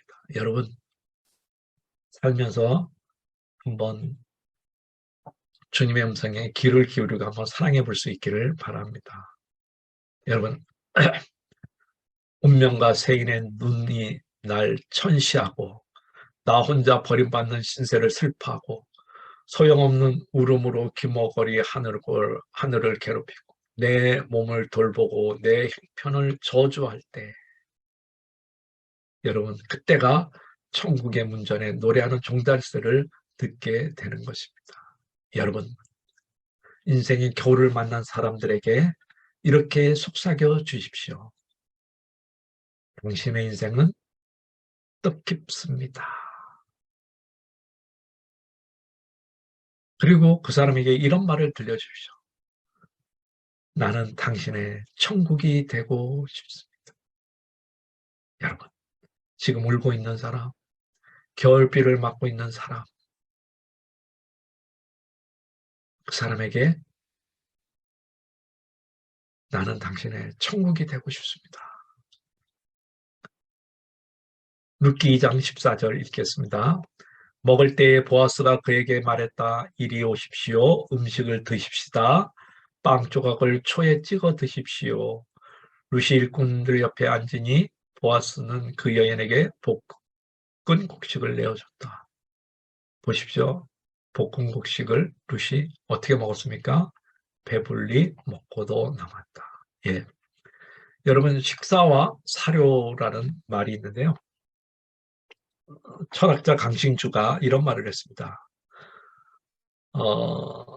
식사와 사료의 차이는 뭐냐 그러면 대충 끼니를 위해서 먹는 음식은 사료나 다름이 없다고 말합니다. 편의점에서 허겁지겁 먹는 음식, 이것저것 섞어 먹어서 먹는 것은 사료라고 말합니다. 저는 이 강의를 들었습니다. 듣고 난 다음에 이날 이때까지 먹은 것이 밥보다는 사료가 많았습니다. 여러분, 누군가 한 끼 식사가 사랑의 식사가 되기를 바랍니다. 저는 참 많이 먹었는데 사료를 많이 먹은 것 같아요. 그래서 참 가슴이 아팠습니다. 여러분은 사료가 안 되기를 바랍니다. 눈물이 납니다. 그때의 임금의 오른편에 있는 자들이 내 아버지께 복을 받을 자들이여 나와 창세부터 너희에게 예비된 나라를 승속받은 너희가 줄일 때 먹을 것을 주었고 목마를 때 마시게 했고 나그네가 되었을 때 영접하였다. 이것은 이 사람들에게 사료를 준 것이 아닙니다. 이 사람들에게 식사를 준 거예요. 많은 사람들은 사료를 주고 난 다음에 선을 했다고 생각합니다. 저도 참 뭐 밥을 먹을 때 기분 나쁘게 먹는 적이 되게 많았어요. 어떤 분이 뭐 한 번은 뭐 오라 그러는데 흘리는 말이 못 들렸는데 일부러 초대해 주는 것 같아서 바쁘다고 핑계하는 것 같아요. 남을 대접할 때 사료로 대접하지 말고 가난한 사람일수록 겨울을 만나면일수록 사료로 대접하면 안 됩니다. 식사로 대접해야 됩니다. 그 식사를 대접할 때 전도서의 말이 맞는 겁니다. 사료를 던져서는 아무것도 못 찾아요. 너가 내 떡을 물 위에 던지라 여러 나라로 찾으리라. 이것은 떡은 식사를 말하는 거예요. 사료가 아니에요. 여러분, 굶주린 자에게 너의 먹을 것을 주고 떠드는 불쌍한 사람의 집을 맞아 드릴 때 헐벗은 옷을 주고 골육을 어려울 때 피하지 않고 이럴 때 주님께서 부를 때 대답한 것입니다. 너가 너의 정성을 굶주린 사람, 여기 보십시오. 나오잖아요. 너가 너의 정성을, 식사를, 사료가 아니라 식사, 굶주리는 사람을 쏟으며 불쌍한 자의 소원을 시켜주며 너의 빛이 어두운 가운데 나타나며 캄캄한 밤이 오히려 대낮같이 될 것이다. 할렐루야. 여러분, 굶주린 사람에게 우리는 사료를 줍니다. 저도 사료를 많이 얻어먹었습니다. 그러나 식사를 준 사람들은 기억합니다. 나도 지금은 이제 남에게 식사를 대접하게 돼서 식사를 대접합니다. 제가 사료를 먹어본 사람으로서 이제 대접할 때 어떻게 하는지 뼈저리게 느꼈기 때문에 저는 정성을 다해서 사료를 줍니다. 사료가 아니라 밥을 줍니다. 여러분, 정성이 빠진 것은 사료입니다. 남을 대접할 때도 정성이 있기를 바랍니다.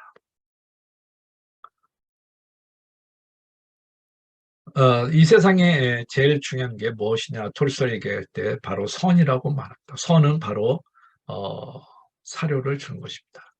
여러분, 한 끼 식사가 얼마나 어려운지 김주태 시인의 한 끼라는 것이 있습니다. 무릎이 많아도 무릎이 많이도 튀어나온 때에 전 바지의 사내가 마른 명태 같은 팔로 몸의 추위를 감싸고 표정 없이 걷다가 시장 입구 버려진 사과 앞에 멈췄습니다. 산발한 머리를 들고 사방을 둘러보더니 발가락이 빠져나온 시커먼 운동화 발로 슬쩍 사과를 굴려 물속으로 몰고 갑니다. 왜 몰고 가겠습니까? 버려진 사과가 이 사람에게는 한 끼 식사이기 때문에 남이 볼 때는 버려진 사과니까 사료가 아니겠습니까? 근데 이분에게는 식사가 됩니다. 여러분, 하루라는 시에 보면 이제 노숙자들의 삶의 시입니다. 신대방천 전력 아래 도림천 고수부재 매주 월요일 새벽이면 뱀이 기어가듯 인간의 띠가 들었습니다. 꼬부라진 지팡이들이 급식표 수표를 받기 위해서 줄을 서 있다. 더러는 노숙을 해가며 새벽 안개로 아침을 때우고 하품물 입에 문 채 세멘트 바닥을 긁고 있다. 오늘은 선착순 500명까지다. 순변을 받지 못한 빈손들은 돌계단 아래 지팡이를 내놓고 널브러져 있다. 이글거리는 햇살만이 한입 가득 물고 먼 하늘을 쳐다본다. 순범표 속에는 단팥빵 3개, 200ml 두유 1팩, 헌금 1,000원이 들어있다. 어떤 이는 빵 한 봉지와 두유를 그 자리에서 1,000원을 받고 되팔기도 하고 그 돈으로 라면을 사들고 휘적 헛거진 쪽방촌으로 지팡이를 끌고 갑니다. 여러분, 밥은 누군가 따뜻하게 한 끼를 같이 먹을 때 밥이 맛있는 겁니다. 혼자 먹는 밥이 뭐가 맛있겠습니까? 그러면서 여러분 공원 한쪽에 우석해 서 있는 늙은이들을 본 적이 있습니까? 늙은 분들을 본 적이 있습니까? 그분들에게 밥이 먹었나? 여러분 한 끼가 얼마나 힘든지 아십니까? 한 끼 식사를 위해 종일 폐지를 줍는 사람이 있습니다. 같은 하늘 아래 땅을 밟고 살면서 이불 대신에 바람을 맞고 내일을 걱정하며 불멸의 밤을 보내는 사람이 있습니다. 가난이라는 삶의 한계 앞에서 내가 알지 못하는 힘겨운 삶이 있습니다. 차라리 눈을 감고 싶을 때가 많습니다. 나는 눈물로 기도하고 싶습니다. 어떤 기도를 하고 싶습니까? 나에게 가브라 물질이 있다면 지친 자에게 한 줌의 햇살이 되고 목마른 자에게 한 줄의 샘물을 줄 수 있는 여러분이 될 수 있기를 바랍니다. 여러분, 김밥을 혼자 싸려고 먹는 사람이 없듯이 사랑하는 나라는 김밥을 싸야 한다. 아이야, 모든 것을 곱게 펴서 말아서 불려야 된다. 좋은 날이 온다. 김밥 어느 날 좋은 날이 오게 된다. 함께하면 한솥밥, 따돌리면 찬밥. 여러분 누구와 함께 먹는 한솥밥 될 수 있기를 바랍니다. 먹는 일은 거룩합니다. 찬밥을 먹지만 그 사람의 목숨은 더운 목숨인 것입니다. 국밥 한 그릇 가득 떠는 노인은 쩍쩍 입을 벌리면서 그 눈물을 누가 알겠습니까? 여러분, 아름다운 비결을 갖고 싶습니까? 매력적인 입술을 갖고 싶습니까? 날씬한 몸매를 갖고 싶습니까? 배고픈 사람과 음식을 나누면 됩니다. 여러분이 손이 2개가 있다는 것을 언제 알게 됩니까? 한 손을 다른 사람에게 주기 위한 것입니다. 룻기 2장 15절 읽겠습니다. 룻이 이삭을 죽으러 일어서자 보아스가 젊은 일꾼들에게 일렀다. 여기서 젊은 일꾼들에게 일렀다. 저 여인이 이삭을 죽을 때 곡식단 사이에서 죽도록 하게. 자네들은 저 여인을 괴롭히지 말게. 룻도 알았습니다. 젊은 남자들이 이 이방 여인을 희롱할 것을, 괴롭힐 것을 알았습니다. 이것은 보편적인 또 것일 수도 있죠. 그래서 괴롭히지 말라고. 한국은 한때 미투 중심에 있었습니다. 미투를 통해서 우리는 직장에서 여자들의 괴롭힘을 많이 알게 됐고 직장에서 괴롭힘을 많이 알게 됐습니다. 우리는 태양의 후예에 유시진 대위가 했던 말을 기억할 필요 없습니다. 미인과 노인과 아이는 보호해야 되는데 우리는 괴롭히고 있다는 거죠. 진정한 남자는 미인과 노인과 아이는 보호해야 되는 것입니다. 보아스는 이방 여자 룻이 자기 하인들이 괴롭힐까 봐 엄중히 경고했습니다. 그래서 제가 남자라는 제목으로 했습니다. 이런 시들은 여러분이 좀 읽어보시고 괴물이라는 시가 있습니다. 제가 읽겠습니다. 은 선생 옆에 앉지 말라고 문단 초년생인 내게 K 시인이 충고했다. 젊은 여자만 보면 만지거든. K 충고를 깜빡 잊고 은 선생 옆에 앉다가 미투 동생이 빌린 실크 정장 상의가 구겨졌다. 어느 출판사 막년에서 옆에 앉은 편집자를 은이 보고 옆에 앉은 편집자를 은을 보고 나는 소리쳤다. 이 교활한 늙은이야. 감히 30년 선배를 들이받고 나는 도망쳤다. 은이 내게 맥주잔이라 던질까봐 새로 산 검정색 조끼가 더러질까봐 코트 자라 기다리며 마포의 음식점을 나왔는데 100번의 시집을 낸들 은은 수도꼭지야. 틀면 나오거든. 그런데 그 물이 똥물이지 뭐니? 물이 깼을 때 글을 씹는 소설가 박성도 은의 몸집이 커서 괴물에다가 입을 다 자기들이 먹는 물이 똥물인 줄 모르는 불쌍한 대중들. 노털상 후보로 은의 이름이 거론될 때마다 은이 노털상을 받는 일이 정말 일어난다면 이 나라를 떠나야지. 이 더러운 세상에서 살고 싶지 않아. 괴물을 키운 뒤 어떻게 괴물을 잡나. 예, 우리는 괴물이 돼서는 안 됩니다. 참다운 남자는 것은 일생을 함께하며 내 봉수 다 주어도 기쁨으로 살아갈 것이 진짜 남자인 것입니다.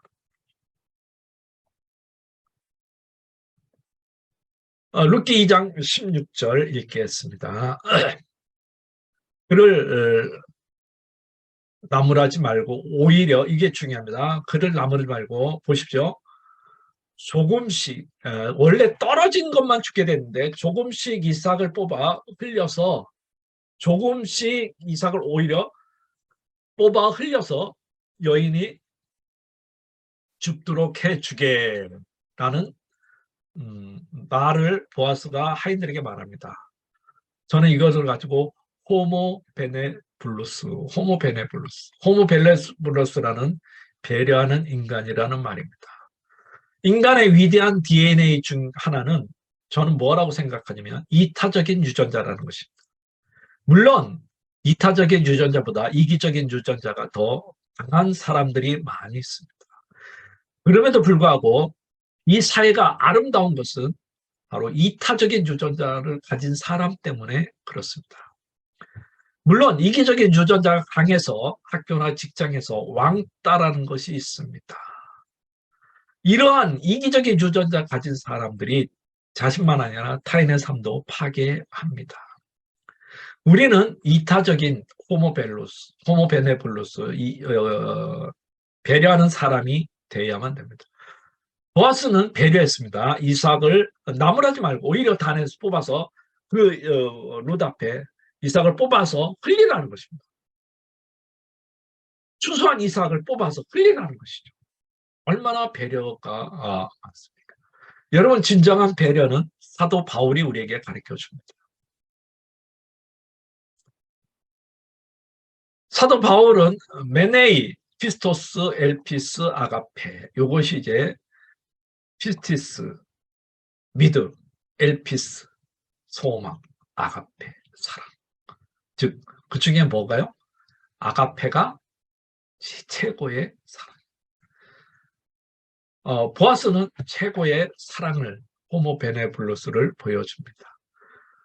호모베네블루스를 제일 잘 보여주는 게 김남주 시인의 시에 있습니다. 찬설의 나무 끝에 나는 까치를 위해 홍시 하나 남겨줄 줄 아는 조선의 마음. 우리 한국 사람은 원래 이 호모베네블루스가 강한데 요새 자본주의 물결이 와서 이타심이 좀 많이 약해졌습니다. 여러분, 어떤 사람이 명품 사람인지 아십니까? 한숙희 시인은 이렇게 말합니다. 마음이 편해야 입은 옷이 명품이고 시간을 아끼고 잘 지켜야 시계가 명품이고 반가워하는 물건이 나와야 가방이 명품이고 배고픈 사람에게 지폐가 나와야 지갑이 명품이라는데 배고픈 사람에게는 지폐가 나와야지 그 지갑이 명품입니다. 언제나 너그러움과 따뜻함이 가득한 마음을 가진 명품인 사람은 어디에 계신지요? 명품인 사람은 어디에 계시죠? 예, 바로 새총에 있습니다. 할렐루야. 새총에 계신 모든 분들은 명품 사람이 되고 배고픈 사람들에게 기꺼이 지폐를 줄 수 있는 사람들이 되기를 바랍니다. 하나님이 그동안 너 무엇 했니? 라고 물으면 뭐라고 답하겠습니까? 김종산 씨는 다른 인간을 찾아다니면 물통 길어준 일밖에 없다고 고백합니다. 우리는 남에게 물통 하나라도 지어줄 수 있는 사람이 되기를 바랍니다. 생각만 해도 참 좋은 사람이 루세의 입장에서는 보았듯이 여러분은 누구에게나 참 좋은 사람이 될 수 있기를 바랍니다. 유한진 시인의 키라는 시는 생각을 좀 많이 하게 하는 시입니다. 그렇게도 여태껏 나는 자신만을 위해 울어왔습니다. 아직도 가장 아픈 울음 속에는 언제나 나 자신을 위하여 터져 나오니 얼마나 더 나이 먹어야 마음은 자라고 마음의 키가 얼마나 자라야 남의 목도 울게 될까요? 삶이 알파 서러운 날에도 나 외에는 볼 수 없는 눈, 삶이 기뻐 웃을 때에도 내 웃음소리만 들리는 귀, 내 마음이 난장인 줄 미처 몰랐습니다. 부끄럽고 부끄럽습니다. 여러분의 마음에 난장이지 않습니까? 혹시 신앙이 난장이지 않습니까? 믿음이 난장이지 않습니까? 기도가 난장이지 않습니까?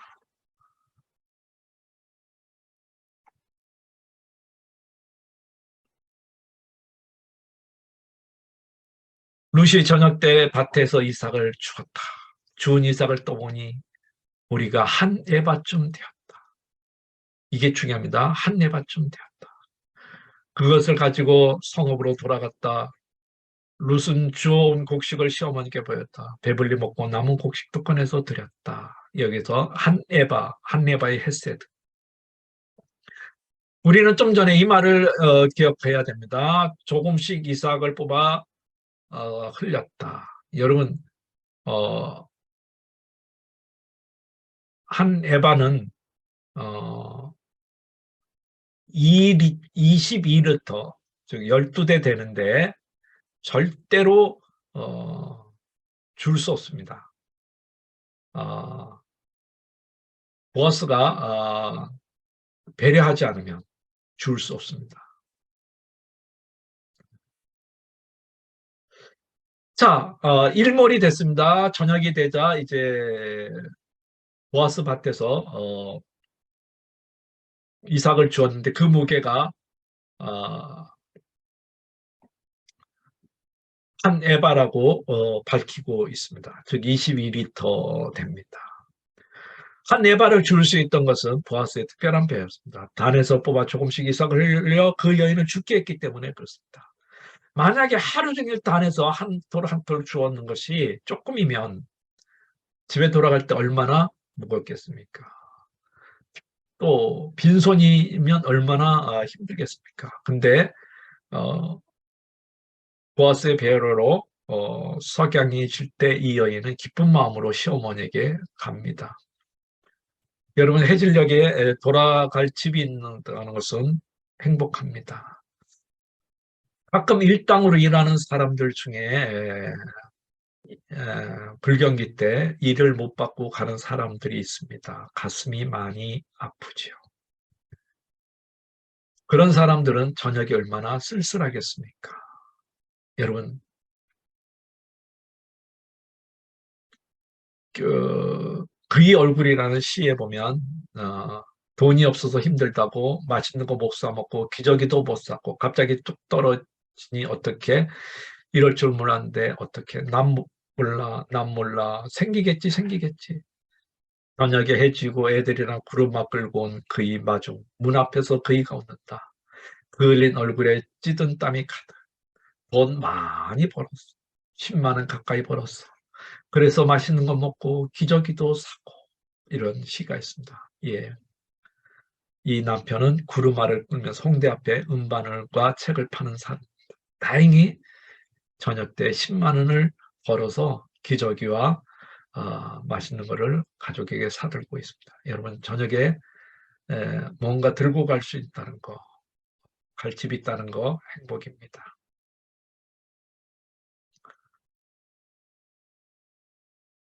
여러분, 어둠이 여러분에게 밀려오는 동안에 그냥 서 있을 수밖에 없는 저녁도 있습니다. 그냥 그 저녁을 맞이할 때도 있습니다. 룻도 그러한 저녁이지만 그래도 이삭을 주어서 집으로 가는 겁니다. 그리고 룻은 오늘도 이삭을 잘 주었다. 그러면서 집으로 갑니다. 어두운 하늘에 사는 일이 애살프지만은 그래도 살 수밖에 없습니다. 2장 19절 시어머니가 그에게 물었다. 오늘 어디서 이삭을 주었니? 어디서 일을 하였니? 너를 이처럼 생각하는 주님에게 하나님이 복 베푸시기를 바란다. 보십시오. 이처럼 그러니까 누군가 베풀지 않으면 한 에바를 절대로 줄 수 없는 거죠. 너를 이처럼 생각하는 사람들에게 하나님이 복 내리게. 하나님이라는 단어를 이제 나오미가 합니다. 복이라는 단어는 히브리어로 다 읽은 바루크입니다. 바루크라는 이 단어는 무릎 꿇다에서 나왔습니다. 여러분, 복은 무릎 꿇는 데서 오는 것입니다. 여러분, 기도하는 시간이 힘듭니까? 복 받는 시간입니다. 여러분, 부모님을 또 어린 시절에 초조하게 기다려 본 적 있습니까? 아이들이 유치원에서 올 때 엄마가 픽업에 그 자리에 조금만 늦게 가도 애들은 불안하고 초조합니다. 며느리가 이삭을 주우러 갔는데 저녁 때까지 며느리를 기다리는 나오미의 마음을 누가 알겠습니까? 자기 인생이 말하고 라고 했던 여인이 또 며느리가 이삭까지 주우러 갔을 때 얼마나 초조했겠습니까? 그런데 그 나오미가 이제 기다리는데 드디어 룻이 옵니다. 그리고 이제 말을 합니다. 아마 나오미는 계속해서 문 밖에 서서 룻이 올 때까지 기다렸을 것입니다. 초인종을 기다리는 사람의 몸에서 울린다는 말이 있습니다. 귀가. 너를 기다리는 동안이 항지우 시간인데 문을 열고 들어오는 사람이 너였다가 너일 것이다. 다시 문이 닫힌다.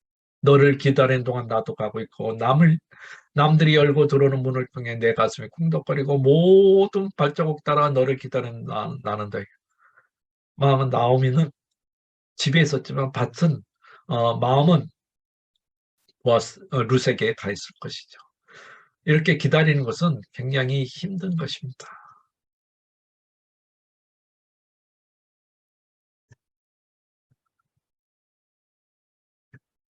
남아있는 그 집을 떠난 사람들의 흔적을 어루만지거나 기단으로 굳어진 노인 얼굴을 붉게 물들며 그 집의 비애를 훔쳐본다. 객지에 나가 있는 아들, 딸들을 기다리는 노인을 표현한 것입니다. 얼마나 기다림에 지치겠습니까? 기영도 시인도 어릴 때 추억을 생각합니다. 열무 30단을 이고 시장에 간 우리 엄마, 안 오시네. 해는 시든지 오래 나는 찬밥 차려 방에 당겨. 아무리 천천히 숙제해도 엄마 안 오시네. 배춧잎 같은 발자국 소리 타박타박 안 들리네. 어둡고 무서워 금방 창틈으로 고요한 소리. 빈 방에 혼자 엎드려 훌쩍거리던 아주 먼 옛날. 지금도 내 눈시울이 뜨거워지게 하는 그 시절 내 유년의 인목. 예, 어머니 안 오시는 거 걱정이 돼서 울고 있는 이 사람. 예. 룻기 2장 19절에서 22절. 그러자 루시 시어머니에게 자기가 누구 밭에 일하였는지 말하였다. 오늘 내가 가서 일한 밭의 주인의 이름이 보아스라고 합니다. 나오미가 며느리에게 말하였다. 그는 틀림없이 주님께 복받은 사람이다. 그 사람 먼저 세상을 떤 우리 식구들에게 자비를 베풀던 살아있는 모든 사람에게 한결같이 자비. 이 자비가 이제 히브리 말로 헤세드라고 말합니다. 이제 요 본문을 히브리어로 읽을 때 묘미가 살아 있습니다. 나오미가 그에게 말하였다. 그는 우리와 가까운 사이다. 그는 지방간으로 우리를 맡아야 할 사람이다. 여기 맡아야 할 사람이라는 것이 우리 학장 총장님이 말했던 기업 물을 자라고 히브리어로 이제 고엘이라고 말을 합니다. 그러면서 주께 틀림없이 주님이라 그랬는데 히브리 성경에는 야훼, 여호와라고 표현됐습니다. 그래서 이 본문은 히브리어를 읽을 때 묘미가 많이 살아납니다. 그래서 제가 한결같은 헤세드라고 말했습니다. 모압 여인 루시 말한 그뿐만 아니라 그가 데리고 있는 젊은 남자 일꾼들이 곡식을 거둘 때까지 그들을 바싹 따라다니라고 하였습니다. 나오미가 며느리에게 일렀다. 얘야, 그가 데리고 있는 젊은 여자들과 함께 다니는 것이 좋겠다. 젊은 남자 일꾼들에게 보십시오. 시달림을 받다가 다른 밭에 가져대지도 않니. 즉 미투 안 당해도 된다는 거죠. 여러분, 사람은 페르소나라는 가면을 잘 씁니다. 그 페르소나가 벗겨지고 나면 우리는 종종 그 사람의 실체를 보고 실망합니다. 여러분, 프랑스 교육학자 루소, 에밀을 썼던 루소는 자기 아들을 고아원에 5명이나 보냈습니다. 얼마나 아이러니합니까? 세상 인심은 정승집에 개가 죽으면 조문객이 모이지만 정승이 죽으면 조문객이 없습니다. 내가 잘 나갈 때는 친구, 동료, 가족이 있지만 내 인생의 강도를 만나면 아무도 없습니다. 그러나 이 보아스는 한결같은 자비, 헤세드를 베풉니다. 이게 보아스의 참 모습이죠. 여러분, 주님의 음성이 들리지 않습니까? 누가 강도 만난 자의 이웃이 되겠느냐?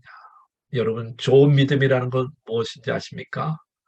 마음과 손의 간격을 최대한 줄이는 것입니다. 어떤 사람은 좋은 믿음 그래놓고 말만 있습니다. 손은 움직이지 않습니다.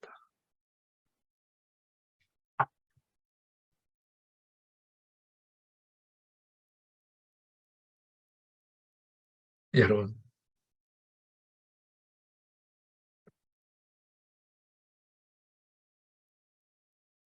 살아보니 어떤 사람이 좋습니까? 교양이 있어도 인정 없는 소라 투박한 사람이 좋습니다. 거침없는 달변보다 마음이 담긴 놀변이 좋으며 두드러지게 반짝이는 사람보다 있는 듯 없는 편한 사람이 좋습니다. 잘 팔리는 책보다 마음에 오래 담았던 책이 좋습니다. 살아가 보니 인생은 다 지나가게 마련입니다. 여러분, 그리스도인이라 말할 때 어떤 사람입니까? 그리스도인이라 말할 때는 강해지는 것이 아닙니다. 약한 자임을 고백하고 이행해 나가는 것입니다. 성공을 잘하는 것이 아닙니다. 실패했다고 내 집빚을 갚을 수 없는 것을 인정하는 것입니다. 그리스도인이라고 말하는 것은 다른 사람을 판단하는 것이 아닙니다. 고통당하는 사람들에게 고통의 이웃이 되어주는 것이 그리스도인인 것입니다. 여러분은 참다운 그리스도되고 좋은 믿음을 소유할 수 있기를 바랍니다. 그리고 더 나아가서 마음과 손의 간격이 줄어들 수 있기를 바랍니다. 그리하여 룻은 보리를 거둘 뿐 아니라 밀 거두기가 끝날 때까지도 보아스 집안의 젊은 여자들을 바짝 따라다니며 이삭을 주었다. 룻은 시어머니를 모시고 살았다. 무스레기 헤세드라는 제목으로 은혜를 나누고자 합니다. 예, 여기 보면 보리 거둘 뿐 밀 거두기까지 이삭을 주었습니다. 즉 부스레기를 주운 거죠. 여러분 인생은 폭풍항선을 맞으면서도 가야 할 때가 있습니다. 굴욕과 굶주림과 추운 겨울길을 걸어가야 할 때도 있습니다. 부자상에 떨어지는 부스레기를 주워 먹고서라도 살아야 할 때가 있습니다. 그러나 이 부스레기 은총도 감사하다 보면 좋은 날이 올 것입니다. 스펄전 목사님은 우리에게 이런 말을 들려줬습니다. 촛불을 보고 감사하면 전등불 주고, 전등불 보고 감사하면 달빛 주고, 달빛 보고 감사하면 햇빛 주고, 햇빛 보고 감사하면 천국빛 주신다. 하나님은 상한 갈대와 같은 인생, 이삭을 죽게 하는 것도 하나님의 햇새입니다. 모든 것을 하나님의 햇새대로 받아들이십시오. 그리고 여러분은 이렇게 하십시오. 이슬을 주실 때도 있고 만나를 주실 때도 있고 한밤중에 잠 못 이루게 한다. 얼마나 고민되면 밤중에 한밤중에 잠 못 이루게 합니까? 귀한 구절 하나 한 가닥 빛처럼 내려주실 때도 있구나. 이때 이제 하나님의 말씀 한마디 주십니다. 무조건 애걸하던 이 불쌍한 꼴 눈에 띄신 모양이다. 얻어맞고도 그저 고맙다는 신용했더니 말이다. 신용이건 참이건 느긋하게건 절대절명이건 속속히 다 하신다. 오히려 안심이다. 벌거벗고 빌면 그만이다. 벌거벗고 빌면 그만이다. 은총을 내려주실 것입니다. 여러분, 얼음장 밑에도 고기는 헤엄치고 있습니다. 눈보라 속에도 매화꽃은 핍니다. 절망의 속에도 삶이 끊기는 희망을 갖고 사망의 고통 속에서도 인간의 오아시스의 그늘을 찾습니다. 눈 덮인 겨울의 밭고랑에서도 보리는 뿌리를 뻗고 마늘은 빙점에서도 그 매운 맛 향기를 지니고 절망은 희망의 어머니, 고통은 행복의 스, 시련 없이 성취 오지 않고 단련 없이 명금은 날이 서지 않습니다. 꿈꾸는 자의 어둠 속에 멀리 반짝이는 별을 따라 긴 고행의 길을 멈추. 지금 부스레기를 줍고 있는 시간입니까? 그래도 희망가를 부를 수 있습니다. 삶의 벼랑이 있습니까? 폭풍이 가슴을 꿰뚫고 있습니까? 삶의 명식것이 노을처럼 다 타들어갔습니까? 들려오는 소리가 있지 않습니까? 살아라, 살아라. 이 소리를 여러분이 들을 수 있기를 바랍니다. 눈이 오는 저녁 숲가에 서서라는 시가 있습니다. 이 숲이 누군지 알 것 같다. 허나 그의 집은 마을에 있다. 그는 모르리 내가 여기 서서 자기 숲속에 눈 쌓인 모습을 지켜보는 것을 내 쪼락 마른 기이하게 여기리라. 숲과 얼어붙은 호수 사이에 농가라고는 가운데 없는데 보십시오. 언중 가장 캄캄한 이 저녁에 가장 캄캄한 이 저녁에 길을 멈춰서 마른 방울을 흔들어댄다. 뭐가 잘못됐냐고 묻기라. 그 밖에 오직 가볍게 스치는 바람 소리, 부드러운 눈속임. 이 캄캄한 바람 소리, 부드러운 눈속임. 숲은 아름답습니다. 그러나 보십시오. 어둠은 깊습니다. 어둠이 깊어요. 그러나 시인은 말합니다. 하지만 난 지켜야 할 약속이 있고 잠들기 전에 갈 길은 멀다. 잠들기 전에 갈 길은 멀다. 여러분, 하나님의 약속. 여기 귀한 구절, 한 구절을 받은 적이 있습니까? 그 구절을 잠들기 전에 길을 가시기를 바랍니다. 여러분, 오래전부터 절망을 안고 살아가기에 다시 절망으로 간다는 두려운 것이 없습니다. 라고 고백한 이문주 씨. 그러면서 말합니다. 나를 알지 못하는 누군가에게 수렁에 빠진 나를 건져달라고 할 수 없다. 오직 변화의 시간이 필요하다. 오늘도 절망이고 내일도 절망이지만 벼랑 끝에 피어난 꽃이고 싶다. 예, 벼랑 끝에 피어난 꽃이고 싶습니까? 지켜야 될 약속이 있지 않습니까? 그렇게 울면서 하나님께 주신 밤의 한 구절, 그 약속을 부여잡고 길을 갈 수 있기를 바랍니다. 그러면서 저는 마지막으로 안데르센 동화의 썩은 사과. 이게 이제 영어 제목으로 그대로 이제 한국에 번역이 됐습니다. 영감이 하는 일은 언제나 옳다는 것이요. 여러분 다 아는 내용입니다. 썩은 사과라고 오래전에 번역됐고 요새는 이제 영감이 하는 일은 언제나 옳다는 것입니다. 덴마크 작가 한스 안데르센이 들려준 건데요. 어느 날 노부부 집에 유일하게 집 나가는 말 한 필이 있었습니다. 말 한 필을 가지고 쓸모 있는 물건으로 바꿔야 되겠다고 마음을 먹고 이제 영감이 시장에 갑니다. 말을 암소와 바꿨습니다. 그 다음에 암소를 양과 바꿨습니다. 양과 바꾸고 난 다음에 살찐 거위로 바꿨습니다. 그리고 거위로 바꾸고 난 다음에 암탉을 바꿨습니다. 그리고 마지막에는 암탉을 썩은 사과와 한 자루와 바꿨습니다. 자, 말 한 필이 썩은 사과 한 자루가 됐습니다. 여러분 남편이 이렇게 가져갔다면 여러분은 어떻게 하겠습니까?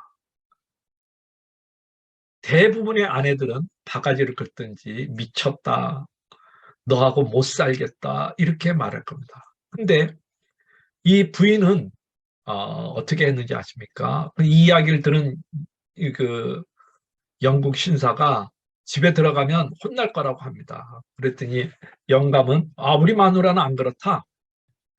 그러면서 그러면 금 한 자루로 내기를 하자. 그리고 그럼 한 자루를 가지고 이제 영감 집으로 갑니다. 그랬더니 그 부인이 영감을 맞이하면서 웃으면서 맞이하면서 이야기를 합니다. 암소라니요? 우유를 먹을 수 있어요. 양좀 맛있죠? 맞아요. 거위털이 얼마나 이쁜데요.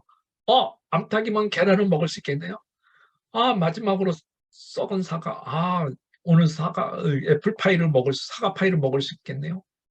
부인은 내내 남편이 하는 말에 참복을 합니다. 영국 신사는 졌지요. 금 한 자루를 잃게 되었습니다. 여러분, 어차피 이런 말 때문에 인생을 애석하게 할 필요 없습니다. 썩은 말 하나가 썩은 사과 한 자루 생겼습니까? 그거라도 파이를 만들어 먹으면 얼마나 좋겠냐, 얼마나 운치 있겠나고 생각하십시오. 행복하게 살 수 있습니다. 생각지 못한 수확이 생길 수 있습니다. 이거는 잘해서 코끼리라는 책에서 발췌한 것입니다. 중국 사람이 쓴 책인데요. 우리의 인생에 지난날 잃어버린 것이 많을 수 있고 아픈 것이 많을 수 있습니다. 그것 때문에 초원의 빛처럼 과거의 영광에 연연하지 말고 지금 있는 것에 감사하면서 나가다 보면 하나님께서 축복해 주실 것입니다. 제가 좋아하는 시의 구절을 제가 가지고 있습니다. 살아온 기적이 살아갈 기적이 된다고. 사노라면 많은 기쁨이 있다고. 루세 인생에도 기쁨이 이제 찾아오기 시작합니다. 저와 여러분의 인생에도 기쁨이 찾아올 수 있기를 바랍니다. 마지막으로 이런 인사를 하고 마치겠습니다. 스페로 스페라, 스페로 스페라. 이 뜻은 나도 희망한다, 너도 희망하라. 제 카톡에 이렇게 쓰고 있는 단어이기도 합니다. 스페로 스페라. 긴 시간 들어주셔서 감사하고 잠시 기도하겠습니다. 하나님 감사합니다.